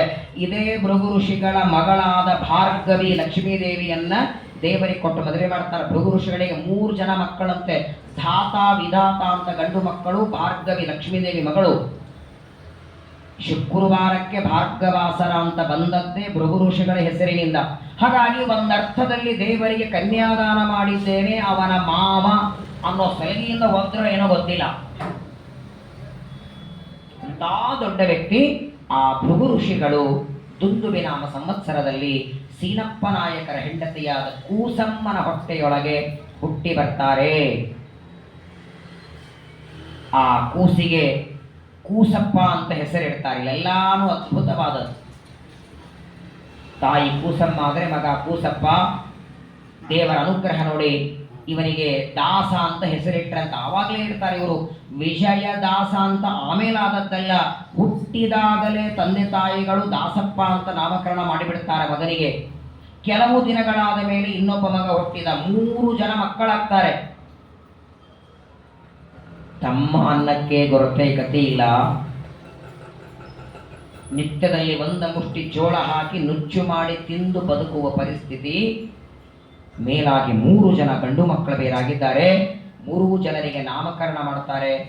3 ಜನರಿಗೆ ಮನೆಯಲ್ಲಿ ಪ್ರಾರಂಭದ ಅಕ್ಷರಾಭ್ಯಾಸ ವಿದ್ಯಾಭ್ಯಾಸ. ಆದರೆ ನೋಡಿ, ಯಾವಾಗಲೂ ಕನ್ನಡದ ಗಾದೆ ಮಾತಿದೆಯಲ್ಲ, ಅತ್ತೆ ಸೊಸೆ ಅಂದ್ರೆ ಒಂದು ಕಡೆಗೆ ಇರಲ್ಲ. ಅತ್ತೆ ಲಕ್ಷ್ಮಿ, ಸೊಸೆ ಸರಸ್ವತಿ. ವಿದ್ಯೆಗೆ ಕಮ್ಮಿ ಇರಲಿಲ್ಲ, ಸೊಸೆಗೆ ಕಮ್ಮಿ ಇರಲಿಲ್ಲ, ಅತ್ತೆ ಇರಲಿಲ್ಲ ಜೊತೆಗೆ. ನಮ್ಮ ರಾಯರು ಹಾಗೆ 64 ವಿದ್ಯೆಗಳಲ್ಲಿ ರಾಯರನ್ನ ಮೀರಿಸೋರಿಲ್ಲ, ಸಂಪತ್ತಿಲ್ಲ. ವಿಜಯದಾಸರ ಪರಿಸ್ಥಿತಿ ನೋಡಿ ಹೇಗಿತ್ತು. ಅತ್ಯಂತ ಸಣ್ಣ ವಯಸ್ಸು. ಏನೋ ದೇವರು ಕೊಟ್ಟದ್ದನ್ನ, ನಿತ್ಯದಲ್ಲಿ ಸಿಕ್ಕದ್ದನ್ನ ತಿನ್ನಬೇಕು, ಏನೋ ಒಳ್ಳೆ ತುಪ್ಪ ಬೇಕು, ಗೋಡಂಬಿ ಬೇಕು, ಕರ್ದಿ ದ್ರಾಕ್ಷಿ ಬೇಕು. ಒಂದು ದಿನ ಆಸೆ ಪಟ್ಟವರಲ್ಲ. ಇದ್ದಿದ್ರೊಳಗೆ ಜೀವನವನ್ನ ಮಾಡಬೇಕು. 3 ಜನ ಗಂಡು ಮಕ್ಕಳಾಗಿದ್ದಾರೆ. ದಾಸಪ್ಪನಿಗೆ ಉಪನಯನ ಮಾಡುತ್ತಾರೆ. ಸರಿಯಾಗಿ 7ನೇ ವರ್ಷಕ್ಕೆ ತಮ್ಮ ಹಿರಿಯ ಮಗನಿಗೆ ಸೀನಪ್ಪ ನಾಯಕರು ಉಪನಯನ ಮಾಡ್ತಾರೆ. ಸಂಧ್ಯಾವಂದನ, ನಿತ್ಯ ಗಾಯತ್ರಿ ಮಂತ್ರ ಜಪ, ಪ್ರತಿನಿತ್ಯದಲ್ಲಿ ದೇವರ ಪೂಜೆ. ಬಡತನಕ್ಕೆ ಕಡಿಬರಲಿಲ್ಲ, ಆದರೆ ನಿತ್ಯದಲ್ಲಿ ಮಾಡುವ ಅನುಷ್ಠಾನ, ನಿತ್ಯದಲ್ಲಿ ಮಾಡುವ ದೇವರ ಪೂಜೆಯನ್ನು ಮಾತ್ರ ಬಿಡ್ತಾ ಇರಲಿಲ್ಲ. ಏನೋ ದೇವರ ಅನುಗ್ರಹದಿಂದ ಇದ್ದಿದ್ರೊಳಗೆ ಜೀವನವನ್ನ ಮಾಡ್ತಾ ಸರಿಯಾಗಿ 13-14ನೇ ವರ್ಷಕ್ಕೆ ಅರಳಮ್ಮ ಅನ್ನೋ ಕನ್ಯೆ ಜೊತೆ ವಿವಾಹನೂ ಮಾಡ್ತಾರೆ. ಬೇಡ ಅಂತಾರೆ ಇವರು. ನಾವು ತಿನ್ನೋದಕ್ಕೆ ಕಷ್ಟ ಇದೆ, ಅವಳನ್ನ ತಂದು ಇನ್ನೇನು ಕನ್ಯೆ ಹಾಕೋದು. ಇಷ್ಟು ಬಡತನ ಬಡತನ ಬಡತನ. ವಿಜಯದಾಸರ ಆರಾಧನೆ ಬೆಂಗಳೂರಲ್ಲಿ ಬಸವೇಶ್ವರ ನಗರ ಮಾತೃ ಸಂಘದಲ್ಲಿ ಮಾತ್ರವಲ್ಲ, ಇವತ್ತು ಒಂದು ದಿನಕ್ಕೆ ಇಡೀ ಬೆಂಗಳೂರು ಮಾತ್ರ. ಬರೀ ಬೆಂಗಳೂರೊಳಗೇನೆ ವಿಜಯದಾಸರ ಆರಾಧನೆ ಲಕ್ಷ ಗಟ್ಟಲೆ ಊಟ ಮಾಡ್ತಾರೆ. ಕರ್ನಾಟಕ, ಆಂಧ್ರ, ತಮಿಳು, ಮಹಾರಾಷ್ಟ್ರ ಎಷ್ಟು ಜನ ಇವತ್ತು ಅವರ ಹೆಸರಿನಿಂದ ಊಟ ಮಾಡ್ತಾರೆ. ಅವರು ಬದುಕಿದ್ದಾಗ ಒಂದು ತುತ್ತ ಅನ್ನ ಇರಲಿಲ್ಲ ಅವರಿಗೆ. ಹಾಡಿ ಹೋಗ್ತಾರೆ ನೋಡಿ. ಅದಕ್ಕಾಗಿ ನಾವೆಲ್ಲ ಯಾವುದೇ ಗುರುಗಳ ದಾಸರ ಚರಿತ್ರೆ ಕೇಳುವಾಗ ಅವರಿಗೆ ಒಂದು ಕಾಲಕ್ಕೆ ಅನ್ನ ಇರಲಿಲ್ಲ ಅಂತ ಅವರನ್ನು ಅಣಿಗಿಸೋದಕ್ಕಲ್ಲ, ಇವತ್ತು ನಮ್ಮನ್ನು ಎಷ್ಟು ಸುಖವಾಗಿಟ್ಟಿದ್ದಾರೆ ದೇವರು. ಹೊತ್ತೊತ್ತಿಗೆ ಹೊಟ್ಟೆಗೆ ಅನ್ನ ಕೊಡ್ತಾನೆ, ಹೊತ್ತೊತ್ತಿಗೆ ಕಿವಿಗೆ 2 ಅಕ್ಷರ ಮಾತುಗಳನ್ನು, ದೇವರ ಕಥೆಯನ್ನು ಕೊಡ್ತಾನೆ. ಏನೋ ಕಷ್ಟದಲ್ಲೇನೆ ಮದುವೆನೂ ಆಯಿತು. ಮದುವೆಯಾದ ಮೇಲೆ 16 ವರ್ಷದ ತರುಣ, ಒಳ್ಳೆ ದೇಹ, ದೇವತಾ ಪುರುಷರಲ್ವೇ. ಒಂದು ದಿನ ಈ ದಾಸಪ್ಪನಿಗೆ 16 ವರ್ಷ, ಒಂದು ಬೇರೆ ಊರಿಗೆ ಹೋಗಿರ್ತಾರೆ ಕೆಲಸಕ್ಕೆ. ಮನೆಗೆ ಬರೋದ್ರೊಳಗೆ ಮನೆಯಲ್ಲೇನೋ ಮಾತುಕತೆಗಳೆಲ್ಲ ನಡೆದಿತ್ತು. ತಾಯಿಗೆ ಕೇಳ್ತಾರೆ, ಏನು ಸಂಭ್ರಮ ಇಷ್ಟೆಲ್ಲ ಮನೆಯಲ್ಲಿ ವಾತಾವರಣ? ಏನಿಲ್ಲಪ್ಪ, ನಿನ್ನ ಸೋದರ ಮಾವ ರಾಘವೇಂದ್ರ ರಾಯ ಅಂತ ಅವನ ಮಗನ ಮದುವೆ ಇದೆ. ನಮ್ಮ ಅಣ್ಣ, ಅವಳಿಗೆ ಎಷ್ಟು ನೋಡಿ, ವಿಜಯದಾಸರ ಪೂರ್ವಾಶ್ರಮದ ತಾಯಿ ಕೂಸಮ್ಮ ಅಂತ ನಮ್ಮ ಅಣ್ಣನ ಮಗನ ಮದುವೆ ಇದೆ. ದೊಡ್ಡ ಶ್ರೀಮಂತ ಅಣ್ಣ ಮತ್ತೆ ಮಗನ ಮದುವೆ ಮಾಡ್ತಿದ್ದಾನೆ. ಒಂದೆಷ್ಟು ದಿನ ಅಲ್ಲೇ ಹೋಗೋಣ. ಮದುವೆಗೆ ಮೊದಲೊಂದು 3-4 ದಿನ ಅಣ್ಣನ ಮನೆ ಅಂದ್ಮೇಲೆ ಹೋಗ್ಬೇಕಲ್ಲ. ಮದುವೆ ಯಾವಾಗಲೂ 4 ದಿನ, ಒಂದು 8 ದಿನ ಒಳ್ಳೆ ಊಟ ಆಗತ್ತಲ್ಲ ಅವ್ರಿಗೆ, ಅದು ಖುಷಿ ನೋಡಿ. 8-10 ದಿನವಾದರೂ ಹೊಟ್ಟೆ ತುಂಬ ಊಟ ಆಗತ್ತೆ. ಮದುವೆಗಿಂತ ಮೊದಲು ಕೊನೆಗೆ ಒಂದು 4 ದಿನ ಇದ್ದಂಗೆ ಆಗತ್ತೆ, ಹೋಗೋಣ ಅಂತ ಪರಸ್ಪರ ಮಾತಾಡ್ತಾ ಇವರಿಗೂ ಅಂತಾರೆ, ನೀನು ನಡಿ ನಮ್ಮ ಜೊತೆಗೆ. ಬೇಡ ಅಂತಾರೆ ಅವರು. ಸೋದರ ಮಾವನ ಮಗನ ಮದುವೆ ಇದೆ, ಸೋದರ ಮಾವ ಅಂದ್ರೆ ಹಕ್ಕಿರತ್ತೆ, ಹೋಗೋಣ ಅಂದಾಗ ಸರಿ. ತಾಯಿಯ ಆಗ್ರಹಕ್ಕೆ ಈ ದಾಸಪ್ಪ ಹೊರಡುತ್ತಾರೆ. ರಾಘವೇಂದ್ರರಾಯ ದೊಡ್ಡ ಶ್ರೀಮಂತ. ವಿಚಿತ್ರ ನೋಡಿ, ಸಾಮಾನ್ಯವಾಗಿ ಮನುಷ್ಯನಿಗೆ ಸಂಪತ್ತು ಬರ್ತಾ ಇದ್ದಂಗೆ ಅಹಂಕಾರ ಬರುತ್ತದೆ. ಹಣದ ಮದ, ಯೌವನದ ಮದ, ಸಂಪತ್ತಿನ ಮದ, ರೂಪ ಮದ. ಏನ್ ಗರ್ವ ಅಂದ್ರೆ ಈ ರಾಘವೇಂದ್ರರಾಯನಿಗೆ ಇವಳು ತಂಗಿ ಅಂತ ಹೇಳ್ಕೊಳಕ್ ನಾಚಿಕೆ ಆಗ್ತೈತಂತೆ. ಯಾರಾದರೂ ಬಂದು ನೀವು ಎಷ್ಟು ಜನ ಅಕ್ಕ ತಂಗಿಯರು ಅಣ್ಣ ತಮ್ಮಂದ್ರು ಅಂತ ಕೇಳಿದ್ರೆ ಇವಳು ತಂಗಿ. ಯಾಕಂದ್ರೆ ತಂಗಿ ಇಷ್ಟು ಬಡವಳಿದ್ದಾಳೆ, ಅವಳನ್ನ ಪರಿಚಯ ಮಾಡಿಸೋದಕ್ಕೂ ನಾಚಿಕೆ ಆಗ್ತಿತ್ತು ಅವಳಿಗೆ. ಒಂದು ದಿನ 1 ರೂಪಾಯಿ ಎತ್ತಿ ಕೊಡ್ತಿರ್ಲಿಲ್ಲ ತಂಗಿ ಅಂತ. ಏನೋ ಪಾಪ ಅಣ್ಣನ ಮನೆ ಸಂಭ್ರಮ, ತವ್ರ ಮನೆ ಕೆಲವರಿಗೆ ಬಹಳ ಮೋಹ ಇರತ್ತೆ. ನೀವ್ಯಾರು ತಪ್ಪು ತಿಳ್ಕೊಬೇಡಿ. ಮತ್ತೆ ಪ್ರಾಯ ಹೆಣ್ಣು ಮಕ್ಕಳಿಗೆ ತವ್ರ ಮೇಲೆ ಎಷ್ಟು ಮೋಹ ಅಂದ್ರೆ, ಅಕಸ್ಮಾತ್ ತವ್ರ ಮನೆಯಿಂದ ಒಂದು ನಾಯಿ ಬಂದ್ರು ಸಾಕು, ಒಳ್ಳೆ ಹೋಳಿಗೆ ಮಾಡಿ ನಾಯಿ ಊಟಕ್ಕೆ ಹಾಕ್ತಾರೆ. ಏನ್ರಿ ಅದು ಬೀದಿಯಲ್ಲಿ ಅಲ್ಲದು ಕೂಡ, ಅದು ಬ್ಯಾಡ್ರಿ, ಇದು ನಮ್ಮ ತವ್ರ ಮನೆಯಿಂದ ಬಂದದ್ದು, ಅದು ಕಚ್ಚೋದೇನೆ. ಹೇಳುವ ತಾತ್ಪರ್ಯ ಅತಿಯಾದ ವ್ಯಾಮೋಹ ಇರತ್ತೆ. ಏನ್ ನೋಡಿ, ಅವ್ರೇನ್ ಮದುವೆ ಬಾ ಅಂತ ಕರೆದಿಲ್ಲ, ಏನಿಲ್ಲ, ಅಣ್ಣನ ಮಗನ ಮದುವೆ ಅಂತ ಸಂಭ್ರಮದಿಂದ ಬಂದ್ರೆ ಮನೆ ಬಾಗಿಲಿಗೆ ಬಂದ್ರೆ ಒಳಗ ಅಂತ ಕರೀಲಿಲ್ಲ ರೀ ಅಣ್ಣ. ಯಸ್ಮಿನ್ ದೇಶೇ ನ ಸನ್ಮಾನೋ ನ ಪ್ರೀತಿರ್ ನ ಚ ಬಾಂಧವ ನ ಚ ವಿದ್ಯಾಗಮ ಕಶ್ಚಿತ್ ನ ತತ್ರ ದಿವಸಂ ವಸೆ. ಬೇಕಾದಿರ್ಲಿ, ಎಲ್ಲಿ ಗೌರವ ಮರ್ಯಾದೆ ಇರಲ್ಲ ಅಲ್ಲಿ ಇರಬಾರದು ಅಂತಿದೆ. ಬಾಗಲಲ್ಲಿ ಮಂಗಳಾರತಿ ಆಯಿತು, ಆದರೂ ಪಾಪ ಕರೀಲಿಲ್ಲ ಅಂದ್ರೆ ಇವರೇ ಒಳಗೆ ಬರ್ತಾರೆ. ಆ ದಾಸಪ್ಪ ಒಳಗೆ ಬಂದು ದೊಡ್ಡ ಚೇರ್ ಮೇಲೆ ಕೂತಿದ್ದ ಮಾವ, ಸೋದರ ಮಾವ ರಾಘವೇಂದ್ರಾಯ ಬಂದು ಪಾದಕ್ಕೆ ನಮಸ್ಕಾರ ಮಾಡ್ತಾರೆ. ಏನಿದ್ರು ಸೋದರ ಮಾವ ಅಲ್ವೇ, ಹಿರಿಯ, ಯಾರೋ ನೀನು ಅಂತ ಕೇಳ್ತಾರೆ. ನಾನು ಕೂಸಿ ಮಗ ದಾಸ. ಓ ನೀನೇನಾ ಕೂಸಿ ಮಗ ದಾಸ ಅಂದ್ರೆ? ಎಷ್ಟು ವ್ಯಂಗ್ಯವಾಗಿ ಮಾತಾಡ್ತಾನೆ ಸೋದರ ಮಾವ. ಅದೇ ಅನ್ಕೊಂಡೆ, ನಿನ್ನ ಮೈ ಮೇಲೆ ಬಟ್ಟೆ ನೋಡಿ ಗೊತ್ತಾಗತ್ತೆ ನೀನು ಕೂಸಿ ಮಗ ದಾಸ ಅಂತ. ಏನ್ರಿ ಪಾಪ ಅಷ್ಟು ಅವಮಾನ ಆದರೂ ಆಯ್ತು ಅಂತಾರೆ. ಏನಿದ್ರು ಸೋದರ ಮಾವ ಅಲ್ವೇ. ಮದುವೆ ಕಾರ್ಯಕ್ರಮ ಶುರುವಾಯಿತು. ಉಳಿದವರಿಗೆಲ್ಲರಿಗೆ ಆದರ ಗೌರವ. ಏನಿದ್ರು ತಂಗಿ ಅಲ್ವೇ, ಯಾವಾಗ ಬಂದಿ ಅಂತ ಕೇಳಬೇಕು, ಊಟ ಮಾಡು ಅನ್ಬೇಕು. ಇವಳು ಬಡತನದಲ್ಲಿದ್ದಾಳೆ ಅಂತ ಅಣ್ಣ ಮಾತೇ ಆಡಿಸ್ತಿರ್ಲಿಲ್ಲ. ಯಾಕರೆ ಇವಳು ಮದುವೆಗೆ ಬಂದಾಳ ಅನ್ನುವ ರೀತಿಯಲ್ಲಿ ನೋಡ್ತಿದ್ದ. ಅಕ್ಷತಾರೋಪಣ ಆಯಿತು. ಬ್ರಾಹ್ಮಣರಿಗೆಲ್ಲ ಎಲೆ ಹಾಕಿದ್ದಾರೆ. 100 ಜನ ಬ್ರಾಹ್ಮಣರು, ದೊಡ್ಡ ಶ್ರೀಮಂತ. ಕೂತ್ಕೊಳ್ಳಿ, ಆಮೇಲೆ ಮಾಡೋಣ, ಕೂತ್ಕೊಳ್ಳಿ, ಇಷ್ಟ ಆಗುತ್ತೆ. ದೊಡ್ಡ ಶ್ರೀಮಂತ, ಹಾಗಾಗಿ ಸಂಪತ್ತಿ ಕೊರತೆ ಇರಲಿಲ್ಲ. 100 ಜನ ವಿದ್ವಾಂಸರನ್ನೆಲ್ಲ ಊಟಕ್ಕೆ ಕರೆದಿದ್ದಾನೆ. ದೊಡ್ಡ ಪಂಕ್ತಿಯೊಳಗೆ ಎಲ್ಲರೂ ಕೂತಿದ್ದಾರೆ. ಶತಾರೋಪಣ ಆದ ಮೇಲೆ ಸಹಜವಾಗಿ ಊಟ ಇರುತ್ತೆ. ಒಂದಿಷ್ಟು ಊಟ ಮಾಡ್ಕೊಂಡು ಹೋಗೋಣ ಅಂತ ಕರಿ ಪಂಚ, ಅದು ಪಂಚೆ ಅಂತ ಹೇಳುವಾಗಿರ್ಬೇಕು, ನಾಚಿಕೆ. ಅಷ್ಟು ಕರಿ ಪಂಚ ಉಟ್ಕೊಂಡು ಪಂಕ್ತಿಯೊಳಗೆ ಕೊನೆಗೆ ಕೂತಿದ್ದಾನೆ ದಾಸಪ್ಪ. ಮೊದಲೇನು ಬಂದು ಕೂತದ್ದಲ್ಲ. ದುರ್ದೈವ ನೋಡಿ, ರಾಘವೇಂದ್ರಾಯ ಸೋದರ ಮಾವ ಮನೆಯೊಳಗೆ ಪೂಜಾ ಮಾಡುವ ಅರ್ಚಕರು ಒಂದಿಷ್ಟು ಗಂಧ ತೆಗೆದಿದ್ದಾರೆ. ಬಂದಿದ್ದಾರೆ 100 ಜನ ಊಟಕ್ಕೆ. ಗಂಧ ಅಕ್ಷತೆ ವ್ಯವಸ್ಥೆ ಅರ್ಚಕರದಿರತ್ತಲ್ವೇ. ಹಾಗಾಗಿ ಪಾಪ ನೀನು ಹಚ್ಕೊಂಡ್ ಬಂದ್ಬಿಡ್ತಾರೆ. ಕಿರಿಕಿರಿ ಕೊಡ್ಲಿ ಬಿಡ್ಲಿ ಏನಾರ ಮಾಡಿ. ಗಂಧಾಕ್ಷತೆ ವ್ಯವಸ್ಥೆ ಇರಲಿಲ್ಲ. ಇಷ್ಟು ಗಂಧ. ಆ ಕುಲಕರ್ಣಿ ರಾಘವೇಂದ್ರಾಯ ಬಂದಂತ ಏನಾಚಾರ ಇಷ್ಟು ಗಂಧ ತೆಗೆದಿದ್ದೀರಿ? ಇಷ್ಟು ಜನ ಪಂಡಿತರೆಲ್ಲ ಇದ್ದಾರೆ. ಇಲ್ಲ, ನನಗೆ ತೆಗಿಲಿಕ್ಕಾಗಿಲ್ಲ. ನೋಡಿ, ಈ ಇಷ್ಟು ಬ್ರಾಹ್ಮಣರಲ್ಲಿ ಯಾರಾದ್ರೂ ಕಾಣಿಸಿದ್ರೆ ಸ್ವಲ್ಪ ಗಂಧ ತೆಗಿಸ್ತೀವಿ ಅವ್ರ ಕಡೆಯಿಂದ. ಬಂದ ಅಂತ ರಾಘವೇಂದ್ರಾಯ, ಯಾರಪ್ಪ ಗಂಧ ತೆಗಿತಾರೆ ನೋಡೋಣ ಅಂತ. ಬಂದವರೆಲ್ಲ ಒಳ್ಳೆ ಜರ್ದಾರಂಚಿನ ಮಡಿ ಹುಡ್ಕೊಂಡು ಕೂತಿದ್ದ, ಅವರೇ ಗಂಧ ತೆಗಿತಾರೆ. ಪಂಕ್ತಿಯೊಳಗೆ ನೋಡ್ತಾ ಬರ್ತಾನೆ. ಕೊನೆಗೆ ಕೂತಿದ್ದ ತಂಗಿ ಮಗ ಸೋದರ ಅಳಿಯ, ಏನೋ ಮೊದಲನೇ ಪಂಕ್ತಿ ಕೂತಿದ್ಯಾ ಊಟಕ್ಕೆ, ಯಜಮಾನ ನೀನೋ ಹೇಳ ಮೇಲೆ ಅಂದ್ಬಿಟ್ಟ. ಖಾದ್ಯ ಮಾಡಿ ಊಟಕ್ಕೆ ಕೂತ ವ್ಯಕ್ತಿನ ಎಬ್ಬಿಸಬಾರದು. ಭೀಷ್ಮಾಚಾರ್ಯ ಮಹಾಭಾರತದಲ್ಲಿ ಹೇಳ್ತಾರೆ, ಬಂಗಾರ, ಸಂಪತ್ತು, ಹಣ, ಕಾಸು, ಶಾಲಿಗ್ರಾಮ ಯಾವುದೇ ದಾನ ಕೊಡಬೇಕಾದ್ರೂ ಪಾತ್ರ ನೋಡಿ ದಾನ ಮಾಡಿ ಅಂತಾರೆ. ಅನ್ನದಾನಕ್ಕೆ ಪಾತ್ರ ಹೇಳಿಲ್ಲ. ಅನ್ನಸ್ಯ ಕ್ಷುಧಿತಂ ಪಾತ್ರಂ ಅಂತಾರೆ ಭೀಷ್ಮಾಚಾರ್ಯರು. ಹಸದವನೇ ಅನ್ನಕ್ಕೆ ಪಾತ್ರ, ಅವ್ರು ಯಾನೇ ಆಗಿರಲಿ. ನಿಮ್ಮ ಪಂಕ್ತಿಯಲ್ಲಿ ಕೂರಿಸ್ಕೊಂಡು ಹಾಕಬೇಡಿ. ಬೇಕಾದ್ರೆ ನಿಮ್ದು ಮಡಿಲಿ ಊಟ ಆದ್ಮೇಲೆ ಅನ್ನದಾನಕ್ಕೆ ಇವನು ಅವನು ಅಂತ ಹೇಳಿಲ್ಲ. ಏನೋ ಸೋದರ ಮಾವನ ಮಗನ ಮದುವೆ. ಕೂತವನನ್ನ ಎಬ್ಬಿಸ್ತಾನೆ. ತಗೋವಲ್ಲ ಸಾಣೆ ಕಲ್ಲಿದೆ ಗಂಧ ಕೊಡು ತಗೊಂಡು ಇಷ್ಟೆಲ್ಲ ಜನರಿಗೆ ಗಂಧ ತೆಗಿ ಅಂತಾರೆ. ಗಂಧ ತೆಗಿತಾರೆ ತೆಗೆದು ಕೊಡಬೇಕು. ಅವರೆಲ್ಲ ಪಂಡಿತರಿಗೆಲ್ಲ ಗಂಧ ಕೊಡಬೇಕು. ಮೊದಲನೇ ಪಂಕ್ತಿಯ ಊಟ ಆಯ್ತು, ಎರಡನೇ ಪಂಕ್ತಿಯ ಊಟ ಆಯ್ತು. ಗಂಧ ತೆಗೆದು ಕೈಯೆಲ್ಲ ಬೊಬ್ಬೆಗಳು ಬಂದು ಹೋಗಿದೆ.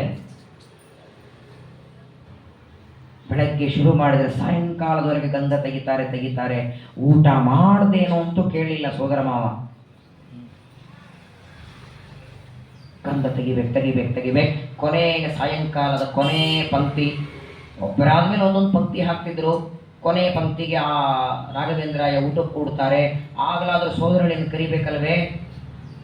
ಊಟ ಆಯಿತು. ಅಷ್ಟೊತ್ತಿಗೆ ಎಲ್ಲ ಗಂಧ ತೆಗೆದು ಬರ್ತಾರೆ. ಕೈ ಇಡೀ ದಿನ ಗಂಧ ತೊಯ್ದು ಕೈ ನೋವಾಗಿದೆ, ಏನಿಟ್ಟು ಸಿಕ್ಕರೆ ಸಾಕು ಅಂತ ಬರ್ತಾರೆ. ನೋಡಪ್ಪ ಅಡಿಗೆಲ್ಲ ಮುಗಿದು ಹೋಗಿದೆ, ಇವತ್ತು ನಾಳೆ ನೋಡೋಣ ಅಂದ್ಬಿಟ್ಟ.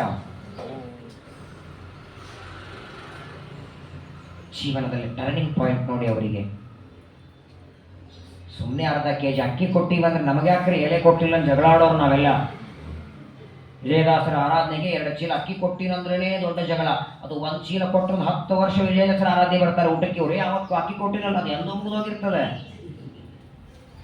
ಬೆಳಗ್ಗಿಂದ ರಾತ್ರಿವರೆಗೆ ಗಂಧ ತೆಗೆದ ವ್ಯಕ್ತಿಗೆ ಅನ್ನ ಇಲ್ಲ, ಪರವಾಗಿಲ್ಲ. ಏನ್ ನೋಡಿ ಎಷ್ಟು ತಾಳ್ಮೆ, ಪರವಾಗಿಲ್ಲ. ತಾಯಿ ಊಟ ಮಾಡಿದಳ ಅಂತ ಸಂತೋಷ ಅವರಿಗೆ. ಅಮ್ಮ ಊಟ ಮಾಡಿದ್ಲಲ್ಲ, ಇವತ್ತೊಂದಿನ ಉಪವಾಸ ಇರೋಣ, ಸರಿ ರಾತ್ರಿ ಇಲ್ಲೇ ಮಲಗಿಕೊಂಡು ನಾಳೆ ಇರೋದು ಬೇಡ ಊರಿಗೆ ಹೋಗೋಣ ಅಂತ ನಿರ್ಧಾರ ಮಾಡ್ತಾರ. ರಾತ್ರಿ ಅವತ್ತು ಮದುವೆ ದಿನ ದೊಡ್ಡ ಸಂಭ್ರಮ. 100 ಜನ ಎಲ್ಲರೂ ಅಲ್ಲಲ್ಲಿ ಗಾದಿ ಚಂಪ ಹಾಸ್ಕೊಂಡು ಮಲಗಿದ್ದಾರೆ.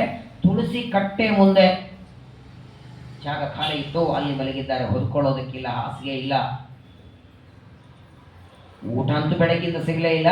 1 ತಾಸು ನಿದ್ದೆ ಆದ್ರೆ ಮಾಡೋಣ ಅಂತ ಇನ್ನೇನು ಪಾಪ ತುಳಸಿ ಕಟ್ಟೆಯ ಮುಂದೆ ಇಂಥ ತಲೆಯನ್ನೇ ದಿಂಬು ಮಾಡಿಕೊಂಡು ಮಲಗಬೇಕು. ಬಂದ ಅಷ್ಟೊತ್ತಿಗೆ ಯಜಮಾನ ರಾಘವೇಂದ್ರಾಯ ಅಂತಾನಲ್ಲಪ್ಪ, ಇಡೀ ಮನೆ ತುಂಬ ಬೆಳಗದವರೆಲ್ಲ ಬಂದಿದ್ದಾರೆ, ನನಗೆ ಮಲಗೋದು ಜಾಗ ಇಲ್ಲ, ನಾನು ಇಲ್ಲಿ ಮಲಗ್ತೇನೆ ಹೇಳು ಅಂತ ಎಬ್ಬಿಸ್ಬಿಟ್ಟ. ಆಯ್ತು ರೀ ಮಲ್ಕೋರಿ ಅಂತಾರೆ. ಏನು ವಿಚಿತ್ರ ನೋಡಿ. ಮೊದಲನೇ ಪಂಕ್ತಿ ಫುಲ್ ಆಗಿದೆ, ಎರಡನೇ ಪಂಕ್ತಿ ಕೂತ್ಕೊಂಡ್ರೆ ಅದನ್ನ ಸಿಟ್ಟು ಬರ್ತದೆ. ಮನೆಗೆ ಹೋಗ್ಬೇಕು ನಾವು ಬೇಗ. ಅಲ್ಲಿ ಹೋಗೇನಿಲ್ಲ, ಮತ್ತೆ ಫ್ಯಾನ್ ಹಚ್ಕೊಂಡು ಮಲ್ಕೋದೆ. ಏನಾಗಿರ್ಬೇಕು, ಏನು ಜೀವನದಲ್ಲಿ ಎಷ್ಟು ದುಃಖ ಅದು. ಬೆಳಗ್ಗೆ ಅನ್ನ ಸಿಗಲಿಲ್ಲ ಒಂದು ಕಡೆ, ರಾತ್ರಿ ಮಲಗಲಿಕ್ಕೆ ಜಾಗ ಸಿಗಲಿಲ್ಲ. ಅವತ್ತು ರಾತ್ರಿ ಕಳೀತಾರೆ. ಮಾರನೇ ದಿನ ದೇವರ ಪೂಜೆ ಮಾಡ್ತಿದ್ದಾರೆ. ಶಾಲಿಗ್ರಾಮದ ಪೂಜೆ. ಕಣ್ಣೊಳಗೆ ದಳ ನೀರು. ದೇವರನ್ನ ಬೈಲಿಲ್ಲ, ಕೋಪ ಮಾಡ್ಕೊಳ್ಳಿಲ್ಲ. ಇವತ್ತು ಇಷ್ಟು ಬಡತನ ಕೊಟ್ಟಿದ್ದಿ ಅಂದ್ರೆ ನಂದೇ ಪೆಂಡಿಗೆ ಏನಾದರೂ ಇರತ್ತೆ. ಒಂದಂತೂ ಸತ್ಯ, ನಾದತ್ತ ಉಪಕಷ್ಟತಿ, ನಮ್ಮ ಕರ್ಮಗಳಿಲ್ಲದೆ ದೇವರು ಸುಖ ದುಃಖ ಅಂತ. ಅವನಿಗೆ ಪರ್ಸನಲ್ ದ್ವೇಷ ಇದೆಯಾ ನಮ್ಮ ಮೇಲೆ? ನಮ್ಮದೇನೂ ಇಲ್ಲದೆ ನಮಗೆ ಕಷ್ಟ ಕೊಡೋದಕ್ಕೆ ಪರ್ಸನಲ್ ದ್ವೇಷ ಅಂತೂ ಇಲ್ಲ. ಇವತ್ತೇನು ಕೊಟ್ಟಿದ್ದಾನೆ, ಏನೋ ನಾನು ಮಾಡಿರ್ಬೇಕು. ಯಾರಿಗೋ ಬಂದಾಗ ಅನ್ನ ಹಾಕದೇ ಇರಬಹುದು, ನನಗೆ ಅನ್ನ ಕೊಟ್ಟಿಲ್ಲ ಇವತ್ತು. ಅವನಿಗೆ ದುಃಖವಾದದ್ದು ನನಗೆ ಅನ್ನ ಸಿಗಲಿಲ್ಲ ಅಂತ ದುಃಖ ಆಗಲಿಲ್ಲ, ಮಲಗೋದಕ್ಕೆ ಜಾಗ ಸಿಗಲಿಲ್ಲ ಅಂತ ದುಃಖ ಇಲ್ಲ. ನನ್ನಂಥವನ ಜೀವನ ಯಾಕೆ ಅಂತ ಜೀವನದ ಮೇಲೆ ತಾತ್ಸಾರ ಬಂತವರಿಗೆ. ಮಗ ಅಂದ ಮೇಲೆ ತಂದೆ ತಾಯಿಗಳಿಗೆ ಆಸರೆಯಾಗಬೇಕು. 1 ರೂಪಾಯಿ ದುಡಿದು ಅಮ್ಮನಿಗೆ ಕೊಟ್ಟಿಲ್ಲ, ಅಪ್ಪನಿಗೆ ಕೊಟ್ಟಿಲ್ಲ, ತಂದೆ ತಾಯಿಗಳ ಸೇವೆಗಿಲ್ಲ, ತಮ್ಮಂದರಿಗೆ ಓದಿಸ್ಲಿಕ್ಕಿಲ್ಲ. ಯಾಕೆ ಬೇಕು ನನ್ನ ಜನ್ಮ? ಸಾಕು ನನಗೆ. ತಮ್ಮ ಜೀವನದ ಮೇಲೆ ತಮಗೆ ಭರವಸೆನೆ ಹೋಯ್ತಂತೆ ನೋಡಿ. ವಾಸ್ತವಿಕವಾಗಿ ಮಕ್ಕಳು ತಂದೆ ತಾಯಿಗಳ ವೃದ್ಧಾಪ್ಯದಲ್ಲಿ ಇಡೀ ಆಯುಷ್ಯ ನಮಗಾಗಿ ತಂದೆ ತಾಯಿಗಳ ದೇಹ ಸೊಯ್ದಿರ್ತಾರೆ. ಅವರ ಸೇವೆ ಮಾಡಬೇಕಾದದ್ದು. ಕಣ್ಣೆದಿರಿಗಿದ್ದು ತಂದೆ ತಾಯಿಗಳ ಸೇವೆ ಮಾಡದೆ ಒದ್ದಾಡೋದಕ್ಕಿಂತ ಮನೆಯಲ್ಲಿ ಇರೋದೇ ಬೇಡ ಅಂತ ನಿರ್ಧಾರ ಮಾಡ್ತಾರೆ. ಪೂಜೆ ಆಯಿತು, ದೇವರ ಪೆಟ್ಟಿಗೆ ಕಟ್ಕೊಂಡಿದ್ದಾರೆ, 2 ಕರಿ ಪಂಜ ತಗೊಂಡಿದ್ದಾರೆ. ತಂದೆ ತಾಯಿಗೆ ಸ್ನಾನ ಮಾಡಿ ನದಿಗೆ ಹೋಗಿ ಬರ್ತೇನೆ ಅಂತ ಹೇಳಿದವರು ನದಿಯಲ್ಲಿ ಸ್ನಾನ ಮಾಡಿ ಹೊರಟೇ ಬಿಡ್ತಾರೆ. ಬರಲೇ ಇಲ್ಲ ಮನೆ. ಸ್ನಾನಕ್ಕೆ ಹೋದ ಮಗ ಬರ್ತಾನೆ ಅಂತ ತಂದೆ ತಾಯಿಗಳ ದಾರಿ ಕಾಯ್ತಿದ್ದಾರೆ. ಹೊರಟು ಬಿಟ್ಟಿದ್ದಾರೆ. ಕಾಶಿಗೆ ಹೋಗೋಣ. ಅನಂತಗುಣ ಪರಿಪೂರ್ಣ ಬಿಂದು ಮಾಧವನ ಸನ್ನಿಧಾನ. ರುದ್ರದೇವರ ತಲೆಯಲ್ಲಿ ದೊಡ್ಡ ಕಿರೀಟ. ಆ ಕಿರೀಟದೊಳಗೆ ಒಂದು ಸಣ್ಣ ಮಣಿ. ಆ ಕಿರೀಟದಲ್ಲಿದ್ದ ಮಣಿ ಜಾರಿ ಎಲ್ಲಿ ಬಿತ್ತೋ ಅದೇ ದೊಡ್ಡ ಘಾಟ. ಅದನ್ನೇ ಮಣಿಕರ್ಣಿಕಾ ಘಾಟ ಅಂತ ಇವತ್ತಿಗೂ ಶ್ರೇಷ್ಠ. ಅಲ್ಲಿ ದಹನ ಆದರೆ ಮೋಕ್ಷ ಅವನಿಗೆ. ರುದ್ರದೇವರ ಕಿರೀಟದಲ್ಲಿ ಬಿದ್ದ ಮಣಿಕರ್ಣಿಕಾ ಅದನ್ನು ಆರಿಸ್ಕೊಂಡ್ರಂತೆ. ಕಾಶಿಗೆ ಹೋಗಬೇಕು, ಗಂಗೆಯಲ್ಲಿ ಸ್ನಾನ ಮಾಡಿ ಮಣಿಕರ್ಣಿಕಾ ಘಾಟದಲ್ಲಿ ದೇಹ ಬಿಡಬೇಕು, ಬದುಕಿ ಲಾಭ ಇಲ್ಲ, ತಂದೆ ತಾಯಿಗಳ ಸೇವೆಗೆ ಉಪಯೋಗ ಇಲ್ಲ. ಇನ್ನೊಂದೇನಾಗ್ಬಿಟ್ಟಿತ್ತು ಇವರಿಗಂದ್ರೆ, ಮನೆಯಲ್ಲಿಯೇ ಬಡತನ ನೋಡಿ ನೋಡಿ ನೋಡಿ ಯಾವತ್ತಾದರೂ ಒಂದಿನ ನಮ್ಮ ಬಡತನ ಹೋಗತ್ತೆ, ನನ್ನಿಂದ ಏನಾದರೂ ಮನೆಗೆ ಸಹಾಯ ಆಗತ್ತೆ ಅಂತ ಹಬ್ಬಲ ಇತ್ತು ಪಾಪ. ಯಾಕೆ ಬೇಕಿಂತ ಜೀವನ? ಹೊರಡ್ತಾರೆ ನೋಡಿ. ಅವತ್ತು ಚೀಕಲ್ಪುರದಿಂದ ಕಾಶಿಗೆ ಏನು ಫ್ಲೈಟ್ ಇದೆಯಾ? ಇವತ್ತಾದರೆ ಎಲ್ಲಿದ್ದೀರಿ ಅಂದರೆ ಏರ್ಪೋರ್ಟಲ್ಲಿ, ಬೆಂಗಳೂರು ಏರ್ಪೋರ್ಟ್ ಅಂತ ಇನ್ನೊಂದು ತಾಸಿಗೆ ಫೋನ್ ಮಾಡಿ ವಾರಣಾಸಿಯಲ್ಲಿ ಅಂತಾರೆ. ಅಕಸ್ಮಾತ್ ಫ್ಲೈಟ್ ಚೆನ್ನಾಗಿ ಲ್ಯಾಂಡ್ ಆದರೆ, ಇಲ್ಲಾಂದ್ರೆ ವಾರಣಾಸಿನೇ ಘಾಟನೆ. ಒಟ್ಟಿಗೆ ಎರಡು ಘಾಟನೆ. ಲ್ಯಾಂಡ್ ಸರಿಯಾಗಿ ಲ್ಯಾಂಡ್ ಆದ್ರೂ ಮಣಿಕರ್ಣಿಕ ಘಾಟ, ಇಲ್ಲ ಅಂದ್ರೂ ಮಣಿಕರ್ಣಿಕ. ನಡೀತಾ ಹೋಗಬೇಕು. ಹೊರಟಿದ್ದಾರೆ ಪಾಪ. ವಿಚಾರ ಮಾಡಿ, ಏಕಾದಶಿ ಒಂದಿನ ನಿಶ್ಚಕ್ರ ಮಾಡಿ ಮಾರನೇ ದಿನ ಒಂದು 50 ಕಿಲೋಮೀಟರ್ ನಡೀತೀರಾ. ಸಂಘಕ್ಕೆ ಬರ್ಲಿಕ್ಕಾಗಲ್ಲ ಪಾರಣೆಗೆ. ಹೋಮ್ ಟು ಹೋಮ್ ಡೆಲಿವರಿ, ಇಲ್ಲಿವರೆಗೆ ಆಟೋ ಬರಬೇಕು, ಇಲ್ಲಿ ಪಕ್ಕದಲ್ಲಿದ್ರು ಆಟೋ ಬೇಕು. ಯಾಕಂದ್ರೆ ಏಕಾದಶಿ ಮಾಡಿ ನಡೀಲಿಕ್ಕಾಗ. ಇವರಿಗೆ ನೋಡಿ, ಹಿಂದಿನ ದಿನ ಗಂಧ ತೆಗೆದ ಕೈಯೆಲ್ಲ ನೋಯ್ತಿದೆ, ಅನ್ನ ಇಲ್ಲ. ಆ ಒಂದು ಹಸಿರಿಯೊಳಗೂ ಹೊರಟಿದ್ದಾರೆ. ಏನು ಕಾರ್ ಇಲ್ಲ, ಗಾಡಿ ಇಲ್ಲ, ಬಸ್ ಇಲ್ಲ. ಸುದೈವಕ್ಕೆ ಧನುರ್ಮಾಸ ಇದ್ದಾಗ, ಎಲ್ಲರ ಮನೆಯೊಳಗೆ ನಕ್ಷತ್ರ ಇರುವಾಗ ಪಾರಣೆ ಊಟ, ಧನುರ್ಮಾಸದ ಊಟ. ಹೊರಟಿದ್ದಾರೆ. ದಾರಿಯಲ್ಲಿ ಎಲ್ಲಾದ್ರೂ ನದಿ ಕಾಣಿಸಿದ್ರೆ ದೇವರ ಪೂಜೆ ಮಾಡೋದು, ಅದು ಮಾತ್ರ ಬಿಡ್ತಿರ್ಲಿಲ್ಲ ನೋಡಿ. ಇಡೀ ವಿಜಯದಾಸ ಚರಿತ್ರೆ ನೀವು ಗಮನಿಸಿ, ಒಂದು ದಿನ ದೇವರ ಪೂಜೆ, ದೇವರಿಗೆ ಮಂಗಳಾರತಿ, ದೇವರ ಆರಾಧನೆ, ಕೊನೆಗೇನು ಇಲ್ಲ ಅಂದ್ರೆ ನೀರನ್ನಾದ್ರೂ ನೈವೇದ್ಯ ಮಾಡುತ್ತಿದ್ರೆ ಹೊರತು ನನಗಿವತ್ತು ಹೊಟ್ಟೆ ಕೊಟ್ಟಿಲ್ಲ, ನೀನು ಉಪವಾಸ ಇರುವಂತ ಒಂದು ದಿನ ದೇವರ ಪೂಜೆ ಬಿಟ್ಟಿಲ್ಲ. ಎಲ್ಲಿ ನದಿ ಅವಕಾಶ ಸಿಗುತ್ತೋ ಅಲ್ಲಿ ಪೂಜೆ ಮಾಡೋದು, ತೀರ್ಥ ತಗೊಳ್ಳೋದು, ಮುಂದೆ ಪ್ರಯಾಣ. 2 ದಿನ ನಡೀತಾ ನಡೀತಾ ತಮ್ಮ ಊರಿನಿಂದ ಹೊರಟಿದ್ದಾರೆ. ಒಂದು ದಿನ ರಾತ್ರಿ ಹೊತ್ತು ತುಂಬ ಸುಸ್ತಾಗೋಯ್ತು, ಅನ್ನ ಇಲ್ಲ, ತುಂಬ ಹೊಟ್ಟೆಯಲ್ಲಿ ನೋಯ್ತಾ ಇದೆ. ಹೊರಟಿದ್ದಾರೆ. ಕುಂಭಕೋಳ ಅಂತ ಒಂದು ಸಣ್ಣ ಹಳ್ಳಿ, ಅಲ್ಲಿಗೆ ಬರ್ತಾರೆ.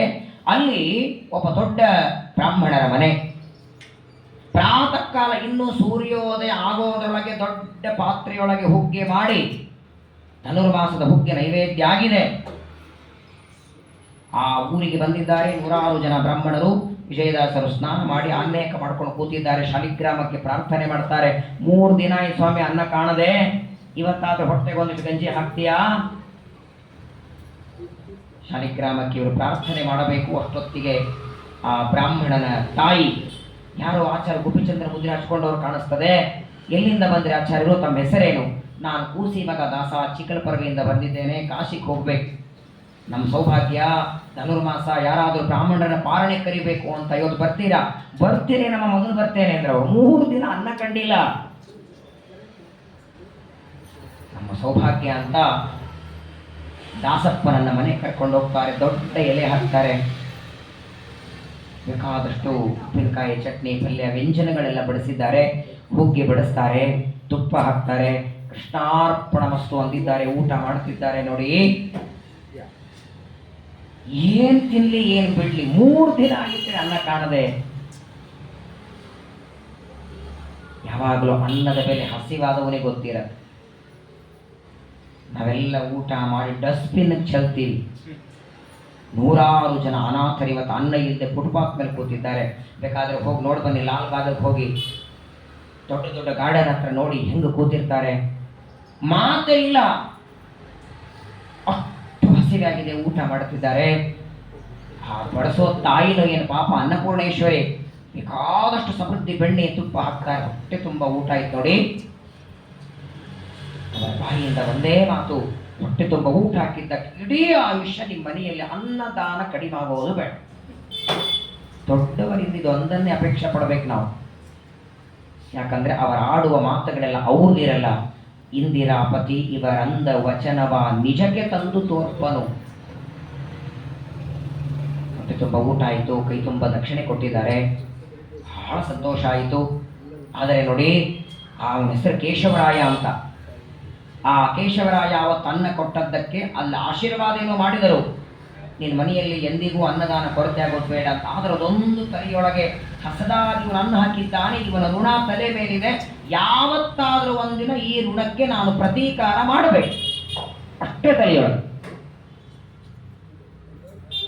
ಹೊಟ್ಟೆ ತುಂಬ ಊಟ ಆಯಿತು. ಅಲ್ಲಿಂದ ಸ್ವಲ್ಪ ಹೊತ್ತು ವಿಶ್ರಾಂತಿ ತಗೊಂಡು ಮತ್ತೆ ಮುಂದೆ ಪ್ರಯಾಣವನ್ನು ಬೆಳೆಸ್ತಾರೆ. ಅಲ್ಲಿಂದ ಎಲ್ಲೆಲ್ಲಿ ಊರುಗಳು ಸಿಗತ್ತೆ, ಯಾವುದೇ ನದಿ ಸಿಕ್ಕರೆ ಸಾಕು, ಸ್ನಾನ ಅನೇಕ, ದೇವರ ಪೂಜೆ, ಇಷ್ಟು ಫಿಕ್ಸ್. ಇವರ ಮುಖದಲ್ಲಿರುವ ಗೋಪಿಚಂದನ ಮುದ್ರೆಗಳನ್ನು ನೋಡಿ ಯಾರಾದರೂ ಕರೆದರೆ ಊಟಕ್ಕೆ ಹೋಗಬೇಕು. ಹಿಂದೆ ಆ ಕಾಲ ಇತ್ತಂತೆ. ಹಿಂದೆಲ್ಲ ಪ್ರಾತಃ ಕಾಲದಲ್ಲಿ ದೇವರ ಪೂಜೆ ಮುಗಿಸ್ಕೊಂಡು ಮಧ್ಯಾಹ್ನದ ಹೊತ್ತಿಗೆ ಯಾರಾದರೂ ಬರ್ತಾರೆ ಅಂತ ಮನೆ ಬಾಗಲ ಹತ್ರ ಕಾಯ್ತಿದ್ರಂತ. ಜರಾಸಂದನ ಕಥೆಯಲ್ಲಿ ಬರುತ್ತಲ್ಲ, ಜರಾಸಂದ ಪೂಜೆ ಮಾಡಿ ಬಲಿಹರಣ ಹಾಕೋದಕ್ಕೆ ಬಂದ್ರೆ ಕಾಯ್ತಾ ನಿಂತಿರ್ತಿದ್ದ, ಯಾರಾದರೂ ಬಂದ್ರೆ ಊಟಕ್ಕೆ ಹಾಕೋಣ ಅಂತ. ಅದನ್ನು ಗೊತ್ತಿದೆ ಕೃಷ್ಣ ಆ ಟೈಮಿಗೆ ಬರ್ತಾನೆ. ಕೃಷ್ಣ, ಅರ್ಜುನ, ಭೀಮಸೇನ ದೇವರು ಜರಾಸಂದನ ಮನೆಗೆ ಸರಿಯಾದ ಹೊತ್ತಿಗೆ ಮಧ್ಯಾಹ್ನ. ಹಾಗಿದ್ದೇನೆ ಗೃಹಸ್ಥನಿಗೆ ಪಂಚಯಜ್ಞ ಹೇಳಿದ್ದಾರೆ. ಬ್ರಹ್ಮಯಜ್ಞ, ದೇವಯಜ್ಞ, ಋಷಿಯಜ್ಞ, ಭೂತಯಜ್ಞ, ಪಿತೃಯಜ್ಞ. ಅದರಲ್ಲಿ ಭೂತಯಜ್ಞ ಸರಿಯಾಗಿ ಹೊತ್ತಿಗೆ ಬಾಗಲ ಹತ್ರ ಕಾಯಬೇಕು, ಯಾರಾದರೂ ಬಂದ್ರೆ ಬನ್ನಿ ಅಂತ ಕರೆದು ಊಟಕ್ಕೆ ಹಾಕಿ. ಹಾಗಾಗಿ ಹಿಂದೆಲ್ಲ ಮನೆಯಲ್ಲಿ 4 ಜನ ಇದ್ರೆ 8 ಜನರು ಅಡಿಗೆ ಮಾಡೋರು. ಇವತ್ತೆಷ್ಟು ವಿಚಿತ್ರ ಅಂದ್ರೆ, ಮೊದಲು ಬಾಗಲಕ್ಕೆ ಯಾರು ಬರ್ತಾರೆ ಊಟಕ್ಕೆ ಅನ್ನೋರು ನಾವೆಲ್ಲ ಈಗ ಬಾಗಲ ತೆಗೆದು ಬಾಗಲಲ್ಲಿ ಕಾಯೋದಲ್ಲ. ಅಕಸ್ಮಾತ್ ಯಾರಾದ್ರು ಮೊದಲೇ ಫೋನ್ ಮಾಡಬಾರ್ದೇನ್ರಿ, ಮಾಡಿದ್ರೆ 2 ಚಪಾತಿ ನಿಮ್ಗೊಂದು 2 ಮಾಡ್ತಿದ್ವಿ, ಎಕ್ಸ್ಟ್ರಾ ಬಂದಿದ್ರೆ. ವಿಚಿತ್ರ ನೋಡಿ, ಇವತ್ತಿನ ವಾತಾವರಣಕ್ಕೂ ಇವತ್ತು ಅಕಸ್ಮಾತ್ತಾಗಿ ಊಟದ ಸಮಯಕ್ಕೆ ಯಾರಾದರೂ ಮನೆಗೆ ಬಂದರೆ, ಊಟದ ಟೈಮಿಗೆ ಬಂದಿರಿ ಊಟ ಮಾಡ್ತೀರಾ ಅಂತ ಕೇಳೋದು ಇಲ್ಲ. ಇವರೇ ಡಿಸೈಡ್ ಮಾಡ್ತಾರೆ. ತಮ್ಮ ಮಕ್ಕಳಿಗೆ ಹೇಳ್ತಾರೆ ಊಟಕ್ಕೆ ಇಲ್ಲಿ ಯಾಕಪ್ಪ, ಅವರಂತೂ ಮಾಡ್ಕೊಂಡು ಬಂದಿದ್ದಾರೆ, ನಾವು ಮಾಡೋಣ. ಇವರೇ ಡಿಸೈಡ್ ಮಾಡಿಬಿಡ್ತಾರೆ. ಅವ್ರು ಅಕಸ್ಮಾತ್ತಾಗಿ ಮಾಡೋ ವಿಚಾರ ಅವರಿಗಿದ್ರು ಹ್ಞೂ ಅನ್ನಬಾರ್ದವರು. ಅವ್ರದ್ದಾಗಿದೆ ನಾವು ಮಾಡೋಣ ಅಂತ ಅಂದ್ಬಿಡ್ತಾರೆ ಇವರು. ಅನ್ನದಾನಂ ಪರಂ ದಾನಂ. ನೋಡಿ, ಜಗತ್ತೊಳಗೆ ನೀವು ತಮ್ಮಿಗೆ ದಾನ ಕೊಟ್ರಿ, ಪಂಚಪಾತ್ರ ಕೊಡ್ಲಿಲ್ಲ ಅಂತ ಆಸೆ, ಪಂಚಪಾತ್ರ ಕೊಟ್ರಿ ತಿರ್ಸೋಣ್ ಕೊಡ್ಲಿಲ್ಲ ಅಂತ ಆಸೆ, ತಿರ್ಸೋಣ್ ಕೊಟ್ರಿ ಒಂದು ಹಾವಳಿ ಕೊಟ್ರೆ ಬರ್ತಿತ್ತು ಅಂತ ಆಸೆ. ಮುಗಿಯತ್ತ ದಾನಕ್ಕೆ? ಕೊನೆ ಇರುವ ದಾನ ಅನ್ನದಾನ ಒಂದೇ. ಸಾರನ್ನ ಹುಳಿಯನ್ನ ಮಜ್ಜಿಗೆಯನ್ನು ಸಾಕು, ಈಗ ಸಾಕು, ರಾತ್ರಿಗೆ ಮತ್ತಿರಲಿ ಸಾಕು ಅಂತ ಹೇಳುವ ದಾನ ಪ್ರಪಂಚದೊಳಗೆ ಅನ್ನದಾನ ಒಂದೇ. ಇನ್ಯಾವ ದಾನಕ್ಕೆ ಸಾಕು ಇಲ್ಲ. ಅಲ್ಲಲ್ಲಿ ಊಟ ಮಾಡ್ತಾ ದೇವರು ಕೊಟ್ಟದ್ದೆ. ಆದರೆ ಒಂದು ಮಾತ್ರ ನಾವು ಮರಿಬಾರದು, ಇವರು ವಿಜಯದಾಸರಾದ ಮೇಲೆ ಅಲ್ಲ, ದಾಸರಾಗುವುದಕ್ಕೆ ಮೊದಲು ಯಾವತ್ತು ತಮ್ಮ ಹೊಟ್ಟೆಗೆ ಅನ್ನ ಸಿಗತ್ತೋ ಒಂದೊಂದು ತುತ್ತು ತಿನ್ನುವಾಗಿಲ್ಲ, ದೇವರೇ ನೀನು ಕೊಟ್ಟ ಪ್ರಸಾದ, ನೀನು ಮಾಡಿದ ಅನುಗ್ರಹ ನೆನೆಸ್ತಾ ಇರಬೇಕು. ನಮ್ಮ ಊಟಕ್ಕೆ ಶುರು ಆದಮೇಲೆ ಮುಗಿಯುತ್ತಾನ ದೇವರ ನೆನಪೇ ಆಗಲ್ಲ. ಬೈ ಚಾನ್ಸ್ ಅಜೀರ್ಣತೆ ಆದಮೇಲೂ ನೆನಪಾಗಲ್ಲ. ಕ್ಷಣ ಕ್ಷಣದಲ್ಲಿ ದೇವರ ಸ್ಮರಣೆಯನ್ನು ಮಾಡ್ತಾ ಪ್ರಯಾಣ ಮಾಡ್ತಾ ಮಾಡ್ತಾ ಕೊನೆ ಕಾಶಿಗೆ ಬಂದಿದ್ದಾರೆ. ಗಂಗೆಯಲ್ಲಿ ಸ್ನಾನವನ್ನು ಮಾಡ್ತಾರೆ. ಪವಿತ್ರವಾದ ವಿಷ್ಣು ಪಾದೋದಕ. ವಾಸ್ತವಿಕವಾಗಿ ನೋಡಿ, ನಮ್ಮಲ್ಲಿ ಅಯೋಧ್ಯ, ಮಥುರಾ, ಮಾಯಾ, ಕಾಶಿ, ಕಂಚಿ, ಅವಂತಿಕಾ, ಪುರಿ, ದ್ವಾರಾವತಿ ಚೈವ ಸಪ್ತೈತಾಹ ಮೋಕ್ಷದಾಯಕಾಹ. 7 ಮೋಕ್ಷದಾಯಕ ಕ್ಷೇತ್ರ. ಅದರಲ್ಲಿಯೂ ವಿಶೇಷ ಅಂದರೆ ಕಾಶಿ ಯಾತ್ರೆ. ಹಾಗಾಗಿ ಹಿಂದೆಲ್ಲ ಪ್ರಾತಃ ಕಾಲದಲ್ಲಿ ಎದ್ದು ಕೂಡಲೇ ಹೇಳೋರಂತೆ, ಅಹಂ ಕಾಶಿಂ ಗಮಿಷ್ಯಾಮಿ, ಕಾಶಿಗೆ ಹೋಗ್ತೇನೆ, ಹೋಗ್ತಾನೋ ಬಿಡ್ತಾನೋ, ಹೋಗ್ತೇನೆ ಅನ್ಬೇಕಂತ ಅಂದ್ರೂ ಪುಣ್ಯ ಬರುತ್ತೆ. ನಾಳೆಯಿಂದ ಶುರು ಮಾಡಿ ಅಲ್ಲಿಕ್ಕೆ. ಸಾಕ್ಷಾತ್ ಬಿಂದು ಮಾಧವನ ಸನ್ನಿಧಾನ, ಭಗವಂತನ ಪಾದೋದಕ, ಅನಂತ ಗುಣ ಪರಿಪೂರ್ಣನಾದ ಭಗವಂತನ ವಿಷ್ಣು ಪಾದೋದಕ ಸ್ನಾನವನ್ನು ಮಾಡಿದ್ದಾರೆ. ವಾಸ್ತವಿಕವಾಗಿ ಇವರು ಕಾಶಿಗೆ ಬಂದದ್ದೇ ದೇಹ ಬಿಡಬೇಕು ಮಣಿಕರ್ಣಿಕಾ ಘಾಟದಲ್ಲಿ ಅಂತ ಬೇಸರಾಗಿ. ಅಲ್ಲಿ ಬಂದ ಮೇಲೆ ಇವರ ಮನಸ್ಸೇ ಪರಿವರ್ತನ ಆಯಿತು. ಯಾಕಂದ್ರೆ ಅಲ್ಲಿ ಡಾಕ್ಟರ್ ಇದ್ದವರೇ ಮನಸ್ಸಿನ ಸ್ಪೆಷಲಿಸ್ಟ್ ಡಾಕ್ಟರ್ ಅಲ್ವೇ ರುದ್ರದೇವರು. ಕಾಶಿ ವಿಶ್ವನಾಥನ ದರ್ಶನ ಆದರೆ ಸಾಕು, ಎಲ್ಲ ಮನಸ್ಸಿನ ವ್ಯಾಧಿಗಳೆಲ್ಲ ದೂರ ಆಗುತ್ತೆ. ದೈವ ಆ ಮಣಿಕರ್ಣಿಕಾ ಘಾಟದಲ್ಲಿ ಕೂತ್ಕೊಂಡಿದ್ದಾರೆ, ವಿಚಾರ ಮಾಡ್ತಿದ್ದಾರೆ. ಅಷ್ಟೊತ್ತಿಗೆ ಒಂದು ರಾತ್ರಿ ಗಾಢವಾಗಿ ಮಲಗಿದ ದಾಸಪ್ಪನ ಕನಸಿನಲ್ಲಿ ಗುರುಗಳಾದ ಪುರಂದರದಾಸರು, ಶ್ರೀಮದಾಚಾರ್ಯರು, ವೇದವ್ಯಾಸ ದೇವರು ಬಂದು ಅನುಗ್ರಹ ಮಾಡ್ತಾರೆ. ನೀನ್ ಯಾಕಯ್ಯ ಸಾಯಬೇಕು ಅಂದ್ರವರು.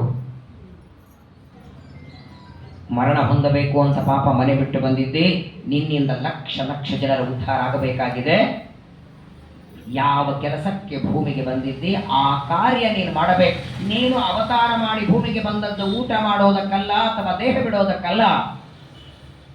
ಅವತ್ತು ಪುರಂದರದಾಸರು ಬೀಜಾಕ್ಷರವನ್ನು ಬರೆದು ವಿಜಯ ವಿಠಲ ಅನ್ನುವಂತಹ ಅಂಕಿತವನ್ನು ಕೊಡುತ್ತಾರೆ. ಅವತ್ತಿನಿಂದ ಪರಿವರ್ತನ ಆಯಿತು ನೋಡಿ ಜೀವನದಲ್ಲಿ.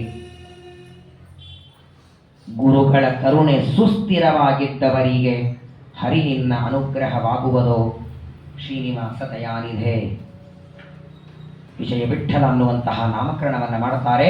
ಅವತ್ತಿನಿಂದ ಇವರು ಹಾಡಿದ್ದೆಲ್ಲ ಅವರ ಬಾಯಿಂದ ಬಂದದ್ದೆಲ್ಲ ಹಾಡು. ನಿಜವಾಗಿಯೂ ವಿಜಯದಾಸರ ಹಾಡುಗಳನ್ನು ನೀವು ಪಾಪ ಭಜನೆ ಪಾಪ ಎಲ್ಲರೂ ಮಾಡುತ್ತೀರಿ. ಪ್ರಾಯ ಇವತ್ತಿನವರೆಗೆ ವಿಜಯದಾಸರ ಹಾಡುಗಳನ್ನು 100,000 ಹಾಡಿರ್ಬೋದಲ್ಲ, ಹಾಡಿರೋ ಇಲ್ಲೋ? ಒಂದು ಹಾಡಿನ ಅರ್ಥ ಆಗಿದೆಯಾ? ಅವರ ನುಡಿಗಳಲ್ಲಿ ಒಂದು ಮಾತು ನೀವು ಎಂದು ಅರ್ಥ ಮಾಡ್ಕೊಳ್ತೀರಿ ನೋಡಿ. ಪ್ರಾಯ ವಿಜಯದಾಸರು ಬಂದು ನಿಮ್ಮ ಮುಂದೆ ನಿಂತು ಚಪ್ಪಾಳಿ ಬಾರಿಸ್ತಾರೆ. ಹಾಡುಗಳನ್ನು ಹಾಡೋದು ಮಾತ್ರ ಭಜನೆಯಲ್ಲ, ಆ ಹಾಡಿನ ರಹಸ್ಯ, ಅವುಗಳ ಹಿಂದೆ ಇರುವಂತಹ ಒಂದು ಮಾತು. ಪರಮಾದ್ಭುತವಾಗಿ ದೇವರನ್ನು ಕೊಂಡಾಡುತ್ತಾರೆ ನೋಡಿ. ಯಾವಾಗಲೂ ನಾನು ಮೊನ್ನೆ ಹೇಳಿದಲ್ಲ, ಕುಂತಿದೇವಿಯ ಸ್ತೋತ್ರ ಹೇಳುವಾಗ ದೇವರಿಂದ ನಾವು ಪಡೆದ ಉಪಕಾರಕ್ಕೆ ಪ್ರತಿಯಾಗಿ ಉಪಕಾರ ಮಾಡಲಿಕ್ಕಾಗದಿದ್ದರೂ ಕೊನೆ ಪಕ್ಷ ಪಡೆದ ಉಪಕಾರವಾದರೂ ನೆನೆಸ್ಕೊಳ್ಬೇಕು, ಸ್ಮರಣೆ ಮಾಡಬೇಕು. ಎಂಥ ಆಪತ್ತಿನಲ್ಲಿಯೂ ಉಪಕಾರ ಮಾಡಿದ ವ್ಯಕ್ತಿಯನ್ನು ಮರಿಬಾರದು. ವಿಜಯದಾಸರು ಅವರು ದಾಸರಾದ ಮೇಲೆ ಅವರ ಎರಡೂ ಜೀವನ, ದಾಸರಾಗುವುದಕ್ಕೆ ಮೊದಲು ನಾನು ಹೇಗಿದ್ದೆ, ಇವತ್ತು ದಾಸರಾದ ಮೇಲೆ ಹೇಗಿದ್ದೇನೆ, ಎರಡನ್ನೂ ಕಂಪೇರ್ ಮಾಡ್ತಾ ತಮ್ಮ ಹಿಂದಿನ ಜೀವನವನ್ನು ನೆನೆಸ್ಕೊಳ್ತಾ ರಚನೆ ಮಾಡ್ತಾರೆ. ನಿನ್ನ ಒಲುಮೆಯಿಂದ ನಿಖಿಳ ಜನರು ಬಂದು ಮನ್ನಿಸುವರು ಮಹಾರಾಯ, ಎನ್ನ ಪುಣ್ಯಗಳಿಂದ ಈ ಪರಿ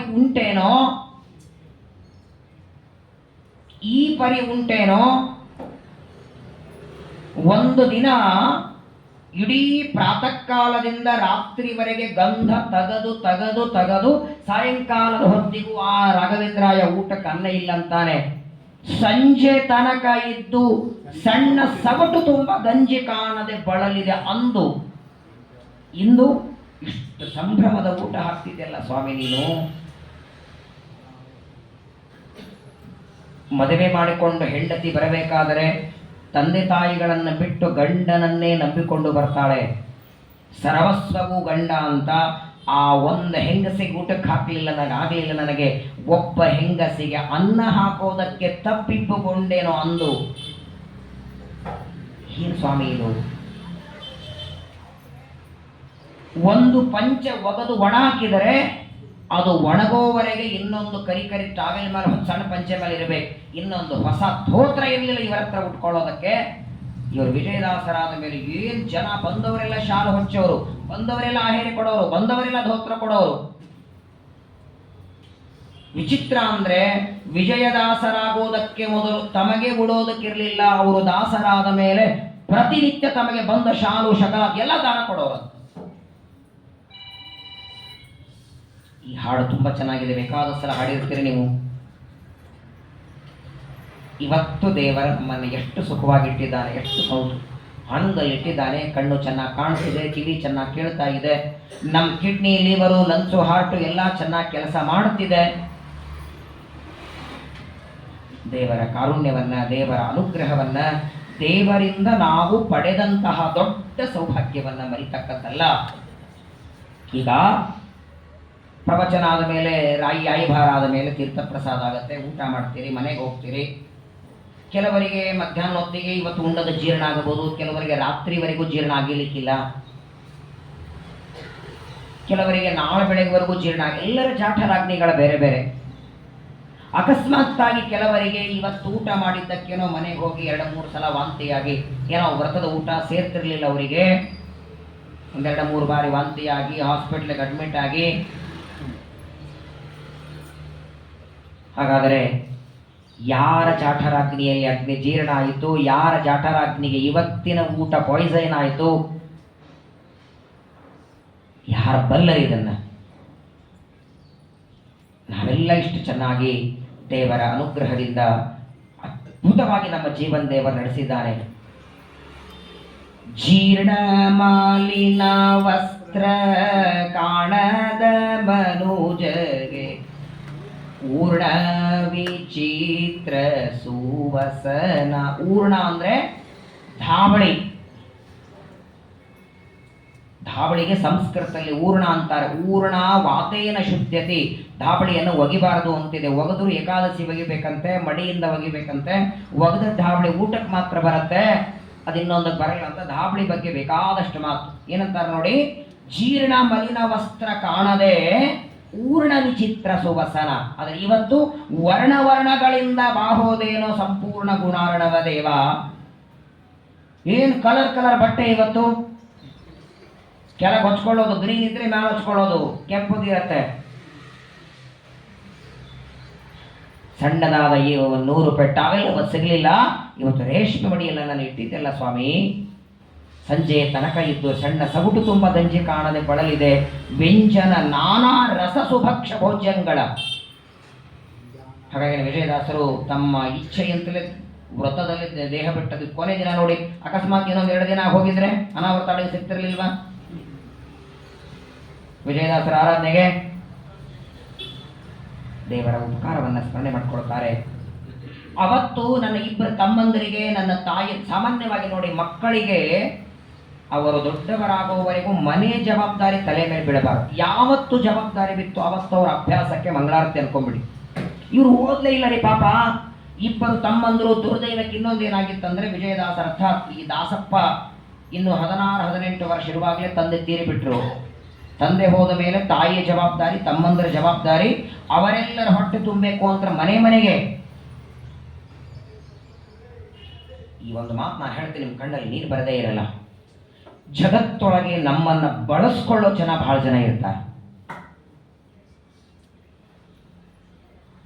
ಎಷ್ಟು ಪರಿಸ್ಥಿತಿ ಇವರು, ಯಾವಾಗಲೂ ಎಲ್ಲರಿಗೂ ಪರಿಸ್ಥಿತಿ ಕೆಲಸ ಮಾಡಿಸ್ತದೆ ಅಂತಾರಲ್ಲ.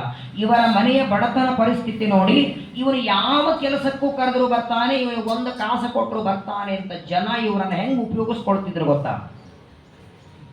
ಏನೋ ಕೂಸಿ ಮಗ ದಾಸ, ನಮ್ಮ ಮನೆಯಲ್ಲಿ ನಮ್ಮ ಹೊಲದಲ್ಲಿ ಬೆಳೆದ ಧಾನ್ಯಗಳೆಲ್ಲ ಬೆಳೆದು ನಿಂತಿದೆ, ಪ್ರಾಣಿ ಪಕ್ಷಿಗಳು ಬಂದು ತಿಂತವೆ, ಮತ್ತೆ ನಿನಗೆ ಟೈಮ್ ಇಲ್ಲ, ಹೆಂಗೋ ನಿನ್ಗೆ ಕಾಸು ಬೇಕಲ್ಲ, ಅಲ್ಲಿ ಕೂತ್ಕೊಂಡು ಸಂಜೆ ತನಕ ಕಾಯಬೇಕು, 2 ರೂಪಾಯಿ ಕೊಡ್ತೇನೆ ನೋಡು. ನನ್ನೊಂದೆರಡು ಬಟ್ಟೆ ಇದೆ, ಒಕ್ಕೊಂಡು ಬಾ, ನಿನ್ಗೊಂದೆರಡು ಕಾಸು ಕೊಡೋರು. ಏನು ಪಡಿಸ್ಕೊಳ್ಳೋರು ಜನ ಇವರನ್ನ. ಮನೆ ಮನೆ ತಿರುಗಿದೆ ಕಾಸು ಪುಟ್ಟದೆ, ಸುಮ್ಮನೆ ಚಾಲ್ವರಿದು ಬಳಲಿದೇನೋ. ಹಣ ಹೊನ್ನು ದ್ರವ್ಯಗಳಿಂದಲೇ ತಾನೇ ತನಗೆ ಪ್ರಾಪುತಿ. ತಾನೇ ತನಗೆ ಯಾರ ಮನೆಗೆ ಹೋಗಿಲ್ಲ. ಅವತ್ತು ಮನೆಗೆ ಹೋದ್ರು ನನಗೆ ಕೊಡ್ರಿ ಎಂದು ಕೊಟ್ಟಿಲ್ಲ. ಇವತ್ತು ಕೂತಲ್ಲಿ ಹುಡುಕಿ ಬರೋರಂತೆ ಜನ. ವಿಜಯದಾಸರಿಗೆ ಬೆಳ್ಳಿ ಕೊಡೋಣ, ವಿಜಯದಾಸರಿಗೆ ಬಂಗಾರ ಕೊಡೋಣ, ವಿಜಯದಾಸರಿಗೆ ಕಿರೀಟ ಕೊಡೋಣ, ಯಾವುದು ಹಾಕ್ತಿರ್ಲಿಲ್ಲ. ಇವತ್ತು ನೋಡಿ, ಹಣ ಹೊನ್ನು ದ್ರವ್ಯಗಳು ಇದ್ದಲ್ಲಿ ತನಗೆ ತಾನೇ ಪ್ರಾಪುತಿ ನೋಡೋ ಜೀಯ. ಇದು ನಿನ್ನ ಬರುವೆ. ಮಹಾಭಾರತದ ಅನುಶಾಸನ ಪರ್ವದಲ್ಲಿ ರುದ್ರದೇವರು ಹೇಳ್ತಾರೆ, ನಾವು ಕೂತಲ್ಲಿ ನಮಗೆ ಬೇಕಾದದ್ದೆಲ್ಲ ತಂದು ದೇವರ ವ್ಯವಸ್ಥೆ ಮಾಡುತ್ತಾನೆ. ಎಲ್ಲೂ ಎದ್ದು ಹೋಗೋದು ಬೇಡ. ನಿಮ್ಗೇನೋ ಕಷ್ಟ ಇದ್ರೆ ಯಾರತ್ತಾದ್ರೂ ಹೋಗಿ ಬೇಡಬೇಕಾದಾಗ ಸ್ವಲ್ಪ ಆಲೋಚನೆ ಮಾಡಿ ಬೇಡಬೇಕು. ಯಾರತ್ರ ನಾನು ಕೈ ಚಾಚ್ತಿದ್ದೇನೆ? ಈಶಾವಾಸ್ಯ ಉಪನಿಷತ್ತು ಹೇಳುತ್ತೆ, ಮಾಗ್ರದ ಕಸ್ಯ ಸಿದ್ಧನಂ. ಒಬ್ಬ ರಾಜ ಜಪ ಮಾಡ್ತಾ ಕೂತಿದ್ದ, ಕಣ್ಣು ಮುಚ್ಚಿದ್ದ. ಒಬ್ಬ ಸೇವಕ ಬಂದ. ಜಪಕ್ಕಾಗಿ ರಾಜ ದೊಡ್ಡ ಮನೆ ಕಟ್ಕೊಂಡಿದ್ದ. ಸೇವಕ ಬಂದ ಕ್ಷಣ 1-2 ನಿಮಿಷ ನಿಂತ್ಕೊಂಡ. 2 ನಿಮಿಷ 3 ನಿಮಿಷ ರಾಜ ಕಣ್ಣು ತೆಗಿಲೇ ಇಲ್ಲ. ಸರಿ ಹೋಗ್ಲಿ ಬಿಡು ಅಂತ ಹೊರಟ. ಅವನು ತಿರುಗಿ ಹೋಗುವಾಗ ಕಣ್ಣು ತೆಗಿತಾನೆ ರಾಜ. ಏನೋ ಇಲ್ಲಿವರೆಗೆ ಬಂದಿದ್ದೆ, ಏನಾದ್ರೂ ಬೇಕಿತ್ತ? ಬೇಡದೆ ಹಾಗೆ ಹೊರಟಿದ್ದೆಲ್ಲ ಅಂದಾಗ ಸೇವಕ ಅಂತಾನೆ, ಬೇಡೋದಕ್ಕೆ ಬಂದಿದ್ದದ್ದ. ಮಗನ್ ಮದುವೆ ಇದೆ, ಬೇಡೋಣ ಅಂತ ಬಂದೆ, ಆದರೆ ಅಲ್ಲಿಂದ ಬರುವಾಗ ನಿನ್ನ ಹತ್ರ ಬೇಡಬೇಕು ಅಂತ ಬಂದೆ. ಇಲ್ಲಿ ಬಂದ ಮೇಲೆ ಗೊತ್ತಾಯಿತು, ನಾನು ನಿನಗೆ ಬೇಡಿದ್ರೆ ಕೊಡೋದಕ್ಕೆ ನೀನು ಸ್ವತಂತ್ರ. ನೀನು ಇನ್ನೊಬ್ಬರ ಹತ್ರ ಬೇಡವನೇ ಅಲ್ಲ. ನಾನು ನಿನಗೆ ಬೇಡ್ತೀನಿ, ನೀನು ಇನ್ಯಾರಿಗೂ ಬೇಡಿ ಕೊಡ್ತಿ. ಹಾಗಾದ್ರೆ ನೀನು ಯಾರಿಂದ ಬೇಡಿ ತಗೊಳ್ತಿ? ಡೈರೆಕ್ಟ್ ಅವನಿಗೆ ಬೇಡುತ್ತೆ, ನಿನ್ನ ಹತ್ರ ಯಾಕೆ ಕೈ ಚಾಚಲಿ ಅಂದ ಅವನು. ಸ್ವತಂತ್ರ ಅಂತೂ ನೀನಲ್ಲ.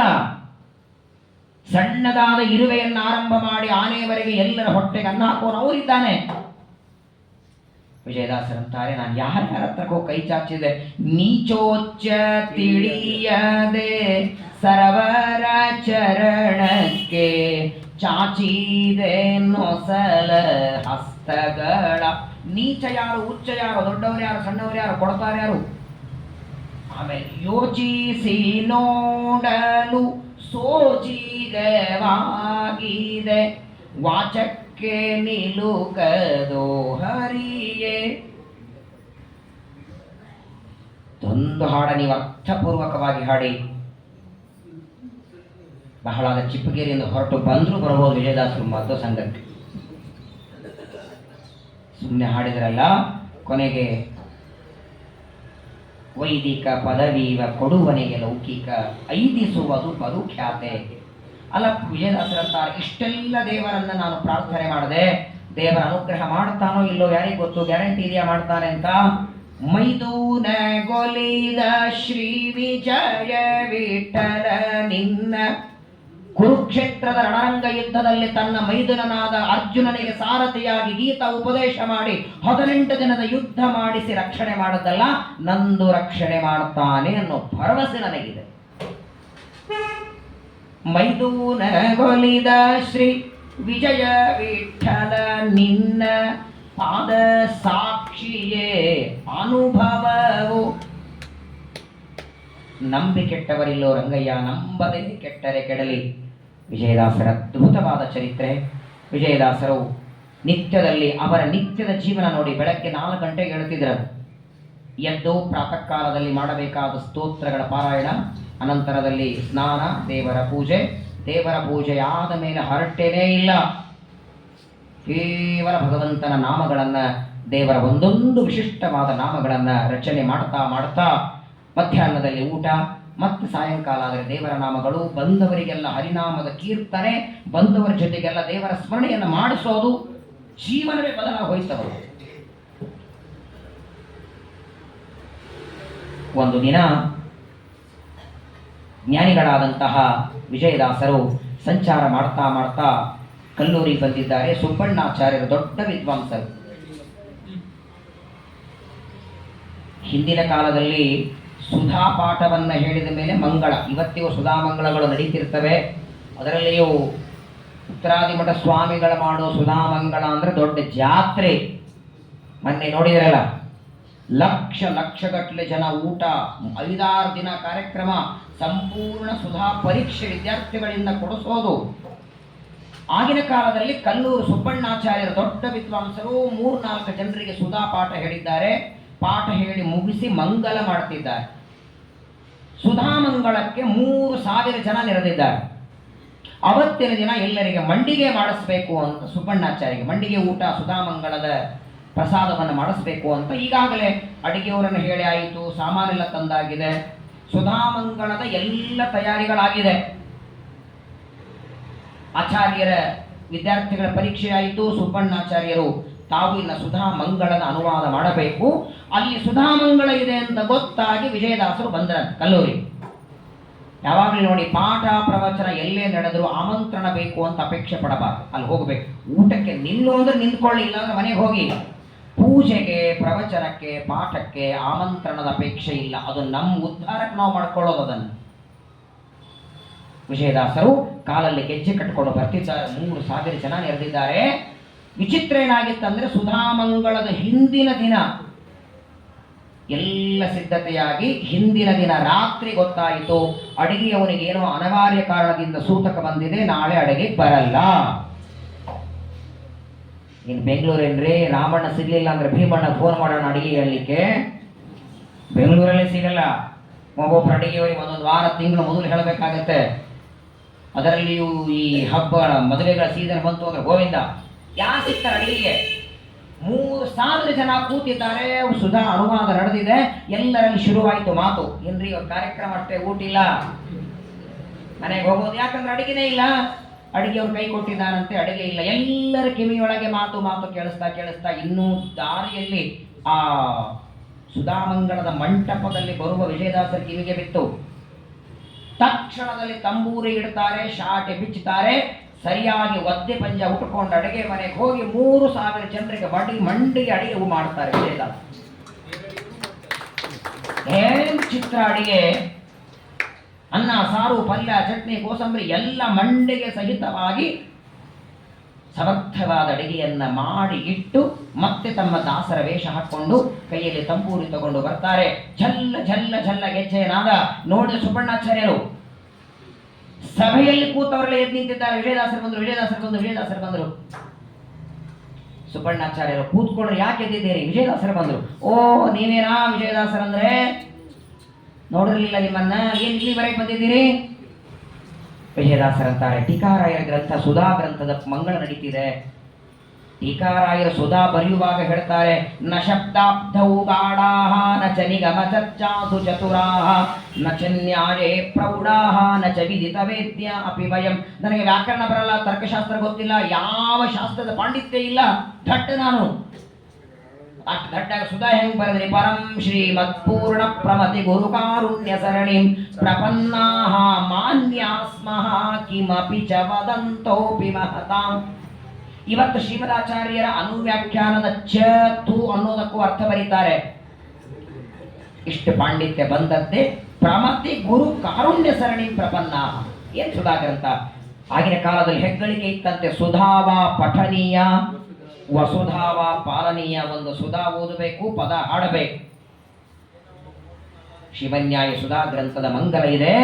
ಅದಕ್ಕೆ ನಾನು ಬಂದಿದ್ದೇನೆ ಅಂತಂದ್ರೆ ಬಹಳ ಸಂತೋಷ. ಬಂದ್ರಿ ಪರವಾಗಿಲ್ಲ, ಅಲ್ಲಿ ಕೂತ್ಕೊಳ್ರಿ ಒಂದು ಕಡೆಗೆ. ಸುಬ್ಬಣ್ಣಾಚಾರ ಅಂತಾರೆ, ಕೂತ್ಕೊಳ್ಳೋದಕ್ಕಲ್ಲ, ನಿಮ್ಮ ವಿದ್ಯಾರ್ಥಿಗಳಿಗೆ ಸುಧಾ ಪಂಕ್ತಿಯ ಕೊನೆಯ ವಾಕ್ಯ ಹೇಳಿ ಮಂಗಳ ಮಾಡ್ತೀರಲ್ಲ, ಅದನ್ನು ನನಗೂ ಹೇಳಿ ನಾನು ಅನ್ತೇನೆ. ಟೀಕಾರಾಯ ಒಂದು ಮಾತು ಅನಬೇಕು ಅಂತ ಅಪೇಕ್ಷೆ ಇದೆ ಅಂದಾಕ್ಷಣ ಸುಬ್ಬಣ್ಣಾಚಾರ ನಗುತ್ತಾರೆ. ಸುಧಾನ ನೀವ ತಮಾಷೆ ಮಾಡ್ತಿದ್ದೀರಾ? ಕಾಲಿಗೆ ಗೆಜ್ಜೆ ಕಟ್ಟಿಕೊಂಡು ಕನ್ನಡದಲ್ಲಿ ಹಾಡು ಬರೆಯುವ ನಿಮಗೆ ಸುಧಾ ಅಂದ್ರೆ ಏನ್ ಗೊತ್ತೇನ್ರಿ? ಸುಧಾ ಗ್ರಂಥ ಓದಬೇಕಾದ್ರೆ ಅದಕ್ಕೂ ಮೊದಲು ಬ್ಯಾಕ್ ಗ್ರೌಂಡ್ ಆಗಿ ನ್ಯಾಯ ವ್ಯಾಕರಣ ಓದಿದ್ದೀರಾ?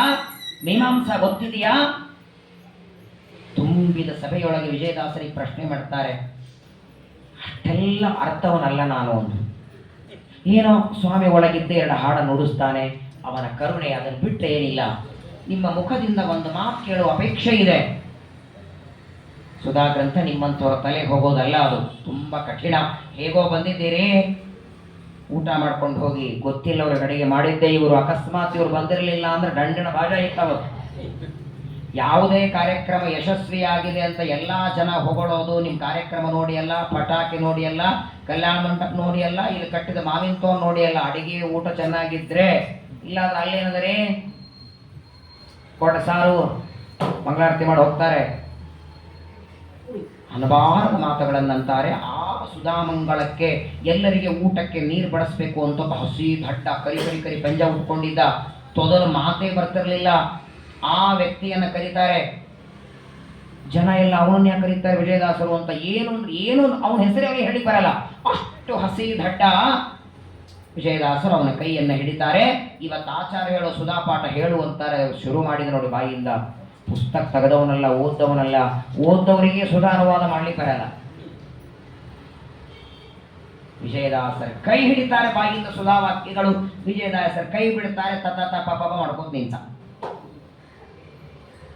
ಕೊನೆಗೆ ವಿಜಯದಾಸರ ಕೆಲವು ಸಲ ಆಗುತ್ತೆ, ಕನ್ನಡದ ದಾಸರು ನಾನು ಯಾರನ್ನ ಅನ್ನಲ್ಲ, ಆದರೂ ಇವತ್ತು ಕನ್ನಡದ ದಾಸರನ್ನ ಯಾರು ಕಡಿಮೆ ತಿಳ್ಕೊಳ್ಳೋ ಹಾಗೆ ನೀವು ನೋಡಬೇಕಾದರೆ ಶ್ರೀಮದ್ ಆಚಾರ್ಯರ ಸರ್ವಮೂಲ ಗ್ರಂಥಗಳಲ್ಲಿ ಬರುವ ಅನೇಕ ವಿಚಾರಗಳನ್ನ ಕನ್ನಡದಲ್ಲಿ ತಿಳಿಸಿಕೊಟ್ಟವರು ನಮ್ಮ ದಾಸವರೇಣ್ಯ. ಬೇಕಾದರೆ ಜಗನ್ನಾಥದಾಸರ ಹರಿಕಥಾಮೃತ ಸಾರವನ್ನ ನೀವು ಒಂದೊಂದು ಪದ್ಯ ಹೇಳಿ, ಆ ಪದ್ಯದಲ್ಲಿ ಆ ವಿಷಯ ಸುಧಾದಲ್ಲಿ ಎಲ್ಲಿ ಬಂದಿದೆ ನಾನು ತೋರಿಸ್ತೇನೆ. ಆ ಟೀಕಾಕೃತ್ಪಾದರ ಮಾತು ಅಥವಾ ಸರ್ವಮೂಲದಲ್ಲಿ ಈ ಮಾತು ವಿಜಯದಾಸರ ಎಲ್ಲಿ ಬಂದಿದೆ. ವಿಜಯದಾಸರ ಹಾಡು ತಗೊಳ್ಳಿ, ಜಗನ್ನಾಥರ ಹಾಡು ತಗೊಳ್ಳಿ. ವ್ಯಾಸೋಚ್ಛಿಷ್ಟಂ ಜಗತ್ಸರವಂ. ಶ್ರೀಮದಾಚಾರ್ಯರ ವೇದವ್ಯಾಸದೇವರ ಮಾತುಗಳನ್ನೇ ಕನ್ನಡದಲ್ಲಿ ಮನಮುಟ್ಟುವಂತೆ ಮಾಡಿದರು. ಕೊನೆಗೆ ನೋಡಿ, ವಿಜಯದಾಸರ ಜ್ಞಾನ, ಅವರ ತಪಸ್ಸು, ಅವರು ಕೈ ಹಿಡಿದದ್ದಕ್ಕೆ ಒಬ್ಬ ದಡ್ಡ ಸುಧಾ ಗ್ರಂಥ ಹೇಳ್ತಾನಂದ ಮೇಲೆ ಕಣ್ಣೊಳಗೆ ದಳ ದಳ ದಳ ದಳ ನೀರು. ಆ ಸುಬ್ಬಣ್ಣಾಚಾರ್ಯ ಸಾಷ್ಟಾಂಗ ನಮಸ್ಕಾರ ಮಾಡ್ತಾರೆ. ಯಾರು ಕನ್ನಡದ ದಾಸರು ಅಂತ ನಿಮ್ಮನ್ನು ಅವಮಾನ ಮಾಡಿದೆ, ನಿಮ್ಮ ಮಹಿಮೆ, ನಿಮ್ಮ ತಪಸ್ಸು ಬಹಳ ಅಗಾಧವಾದದ್ದು, ಅಪರಾಧ ಕ್ಷಮಾ ಮಾಡಿ ಅಂತ ಪ್ರಾರ್ಥನೆ ಮಾಡಿ ಅದೇ ಸಂದರ್ಭದಲ್ಲಿ ಅಲ್ಲಿ ನಿಂತಲ್ಲೇ ವಿಜಯದಾಸರನ್ನ ಸ್ತೋತ್ರ ಮಾಡ್ತಾರೆ. ಸ್ಮರಿಸಿ ಬದುಕಿರೋ ದಿವ್ಯ ಚರಣ ಕೆರಗಿರೋ ಗುರುಗಳೆಂಬರೇ ದಾಸರಾಯಣ ದಯದಿ ಸೂಸಿ ಪಡೆದನ. ವಿಜಯದಾಸರ ಕವಚ ಬರೆದದ್ದು ಯಾರೋ ಒಬ್ಬ ವ್ಯಕ್ತಿ ಮನೆಯಲ್ಲಿ ಕೂತ್ಕೊಂಡು ದಶಮಿಕ ದ್ವಾದಶಿ ಪಾರಣೆ ಮುಗಿಸ್ಕೊಂಡು ಟಿವಿ ನೋಡ್ತಾ ಬರೆದದ್ದು ಅಲ್ಲದು. ಇದೇ ಕಲ್ಲೂರು ಸುಬ್ಬಣ್ಣಾಚಾರ್ಯರು ಅದೂ ಕೂಡ ವಿಜಯದಾಸರ ಪಾಂಡಿತ್ಯಕ್ಕೆ ಮಾರು ಹೋಗಿ ರಚನೆ ಮಾಡ್ತಾರೆ. ಅದೊಂದನ್ನ ಹೇಳಿದರು ಸಾಕು. ಯಾರ ಹತ್ರ ಇದ್ರೆ ಕೊಡಿ, ಶುರು ಮಾಡೋಣ. ಸ್ಮರಿಸಿ ಬದುಕಿರೋ ದಿವ್ಯ ಚರಣ ಕೆಳಗಿರೋ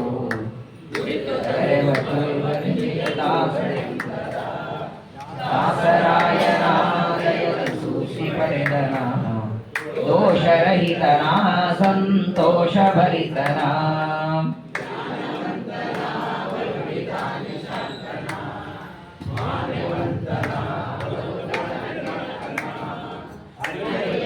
ಸುವಾನರ ಹರಿಯ ಜರಿಸುವ ದುರಿತ ತ್ಯಜಿಸುವ ಜನಕ್ಕೆ ಹರ್ಷ ಸುರಿಸುವ ಮೋದ ಭರಿತನ ಪಂಚಭೇದ ಭರಿತನ ಸಾಧು ಚರಿತನ ಮನ ವಿಷಾದ ಭರಿತನ ಇವರ ನಂಬಿದ ಜನಕ್ಕೆ ಬಹವಿದೆಂಬುದು ಹವಣವಾಗದು ನಮ್ಮವರ ಮತವಿದು ಪಾಪ ಕೋಟಿಯ ರಾಶಿ ಲೇಪವಾಗದು ತಾಪ ಕಳೆವನೋ ಬಲುದಯಾಪಯೋನಿಧಿ ಕವನ ರೂಪದಿ ಹರಿಯ ಸ್ತವನ ಮಾಡಿದ ಭುವನ ಬೇಡಿದ ಮಾಧವನ ನೋಡಿದ ರಂಗನೆಂದನ ಭಾವು ಹಿಂದಿತೆಂದನ ಮಂಗಳಾಂಗನ ಅಂತರಂಗ ಭರಿದನ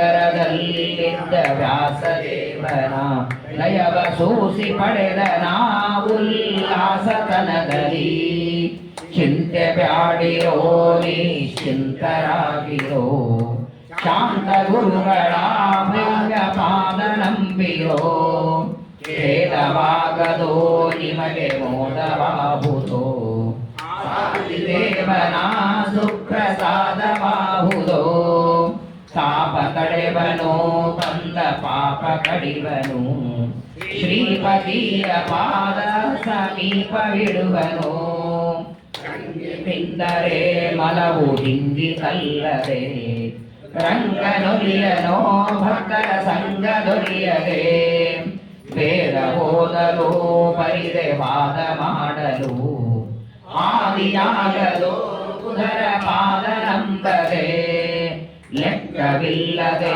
ದೇಶ ತುಕ್ಕಿ ಬಂದರು ದುಃಖವಲ್ಲದೆ ಲೇಷ ಭಕುತಿ ದೊರಕದು ದಾನ ಮಾಡಲು ದಿವ್ಯ ಗಾನ ಮಾಡಲು ಜ್ಞಾನ ದೊರೆಯದೋ ಇವರ ದೀನವಾಗದೆ ಇಷ್ಟೆಯಾತಕೆ ಕಂಡ ಕಷ್ಟವ್ಯಾತಕೆ ದಿಟ್ಟ ಗುರುಗಳ ಪಾದ ಮುಟ್ಟಿ ಭಜಿಸಿರೋ ಪೂಜೆ ಮಾಡಲು ಕಂಡ ಗೋಜು ಬೀಳಲು ಬೀಜ ಮಾತಿನ ಫಲ ಸಹಜ ದೊರೆಯದು ಸುರರು ಎಲ್ಲರೂ ಇವರ ಕರವ ಪಿಡಿವರು ಸರಳರಂದಲಿ ಹಿಂದೆ ತಿರುಗುತ್ತಿಪ್ಪರು ಗ್ರಹಗಳೆಲ್ಲವೋ ಇವರಿಗೆ ಸಹಾಯ ಮಾಡುತ್ತಾ ಅಹೋರಾತ್ರಿ ಸುಖದ ನಿಹವ ಕೊಡುವವೋ ವ್ಯಾಧಿ ಬಾರದೋ ದೇಹ ಬಾಧೆ ತಟ್ಟದೋ ಆದಿದೇವನ ಸುಪ್ರಸಾದವಾಹುದೋ ಪತಿತ ಪಾಮರ ಮಂದಮತಿಗನಾಬರೋ ತುತಿಸಲಾಪೆಣೆ ಇವರ ಅತಿಶಯಂಗಳ ಕರುಣದಿಂದಲೀ ಅಮ್ಮ ಪೊರೆವನಲ್ಲದೆ ದುರಿತ ಕೋಟಿಯ ವೇಗ ತರಿವ ದಯದಲ್ಲಿ ಮಂದಮತಿಗಳು ಇವರ ಚಂದ ಬರಿಯದೆ ನಿಂದಿಸೋವರೋ ಭವದ ಬಂಧ ತಪ್ಪದೋ ಇಂದಿರಾಪತಿ ಇವರ ಮುಂದೆ ಕುಣಿವನು ವಚನವಾ ನಿಜಕ್ಕೆ ತಂದು ತೋರ್ಪನು ಉದಯ ಕಾಲದಿ ಈ ಪದವ ಪಠಿಸಲು ಮಗಡನಾದರೂ ಜ್ಞಾನ ಹೃದಯವಾಹುದೋ ಸಟೈಗಲ್ಲವೋ ವ್ಯಾಸ ವಿಠಲ ಬಲ್ಲನು ತುಡಿಸಬಹುದಿದು ಕೇಳಿ ಕುಟಿಲರಹಿತರು ಸ್ಮರಿಸಿ ಬದುಕಿರೋ ದಿವ್ಯ ಚರಣ ಕೆಳಗಿರೋ ದುರಿತ ಕೊರೆವ ಕರೆವ ವಿಜಯ ವಿಜಯ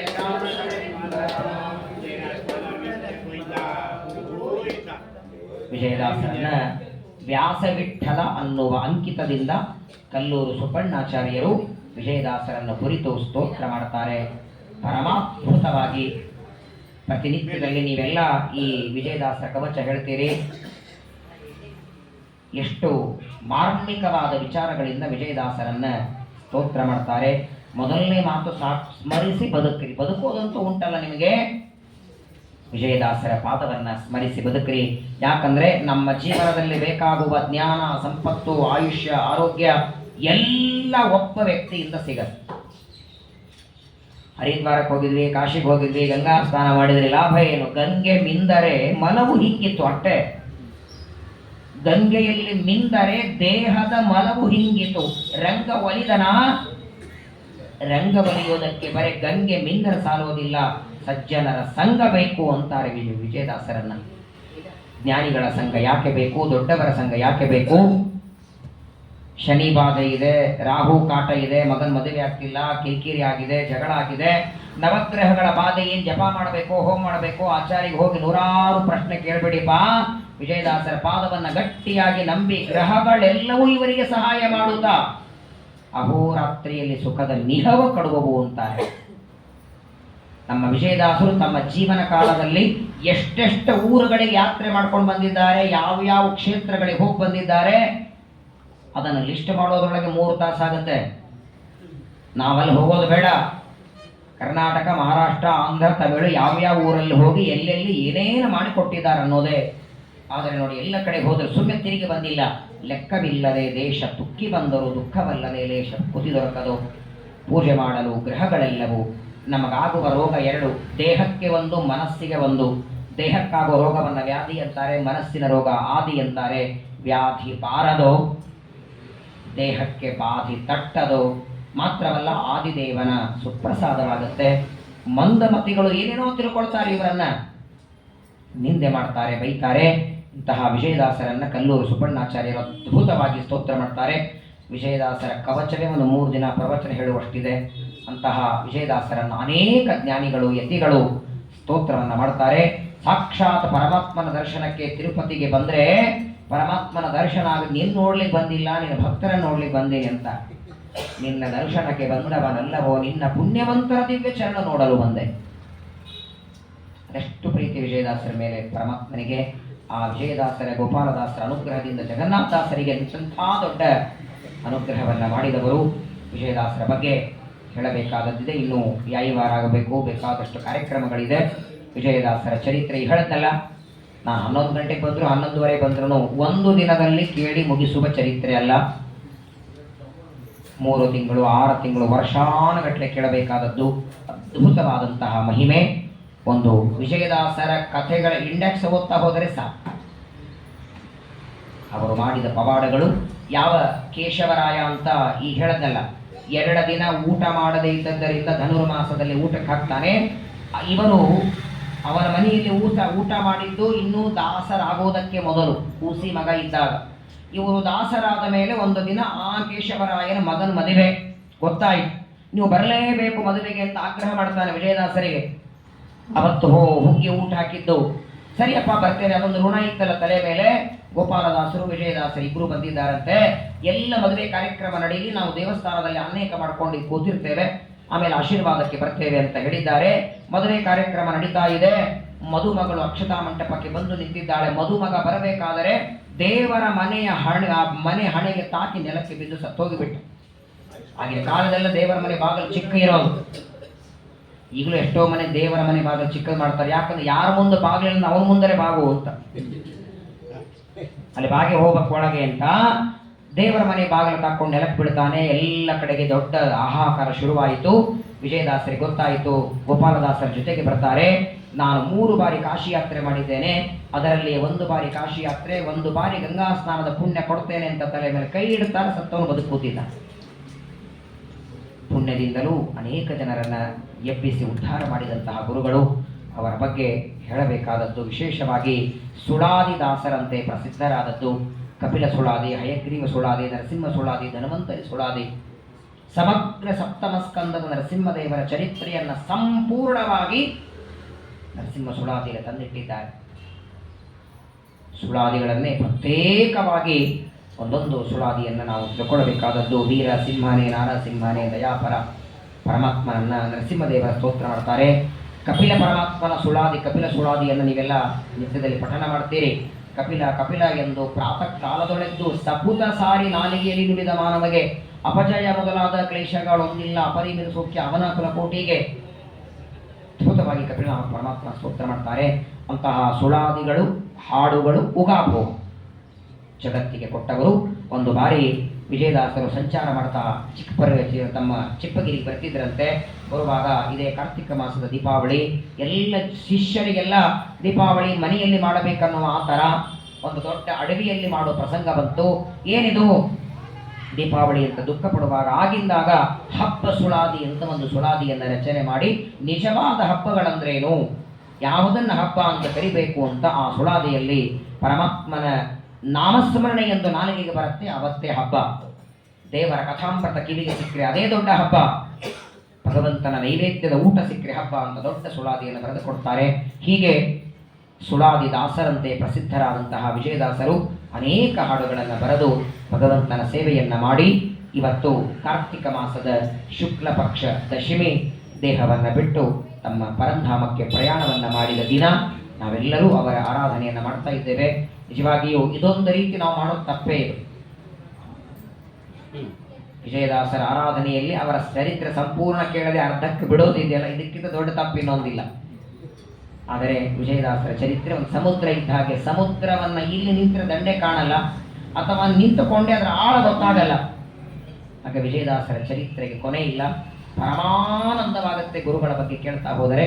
ಅಂತಹ ತಪಸ್ವಿವರೆಣ್ಯರು ಭೃಗು ಋಷಿಗಳ ಅವತಾರರಾದ ವಿಜಯದಾಸರ ಈ ಪವಿತ್ರವಾದ ಆರಾಧನೆಯ ಪರ್ವಕಾಲದಲ್ಲಿ ಅವರು ಬರೆದ ಹಾಡು, ಅವರ ಮೇಲೆ ಇರುವ ಹಾಡು, ವಿಜಯದಾಸರನ್ನ ಕುರಿತು ಜ್ಞಾನಿಗಳು ಮಾಡಿದ ಸ್ತೋತ್ರ ಅಥವಾ ವಿಜಯದಾಸರೇ ರಚನೆ ಮಾಡಿದ ಹಾಡುಗಳನ್ನು ನೀವೆಲ್ಲರೂ ಹಾಡುತ್ತಿದ್ದೀರಿ.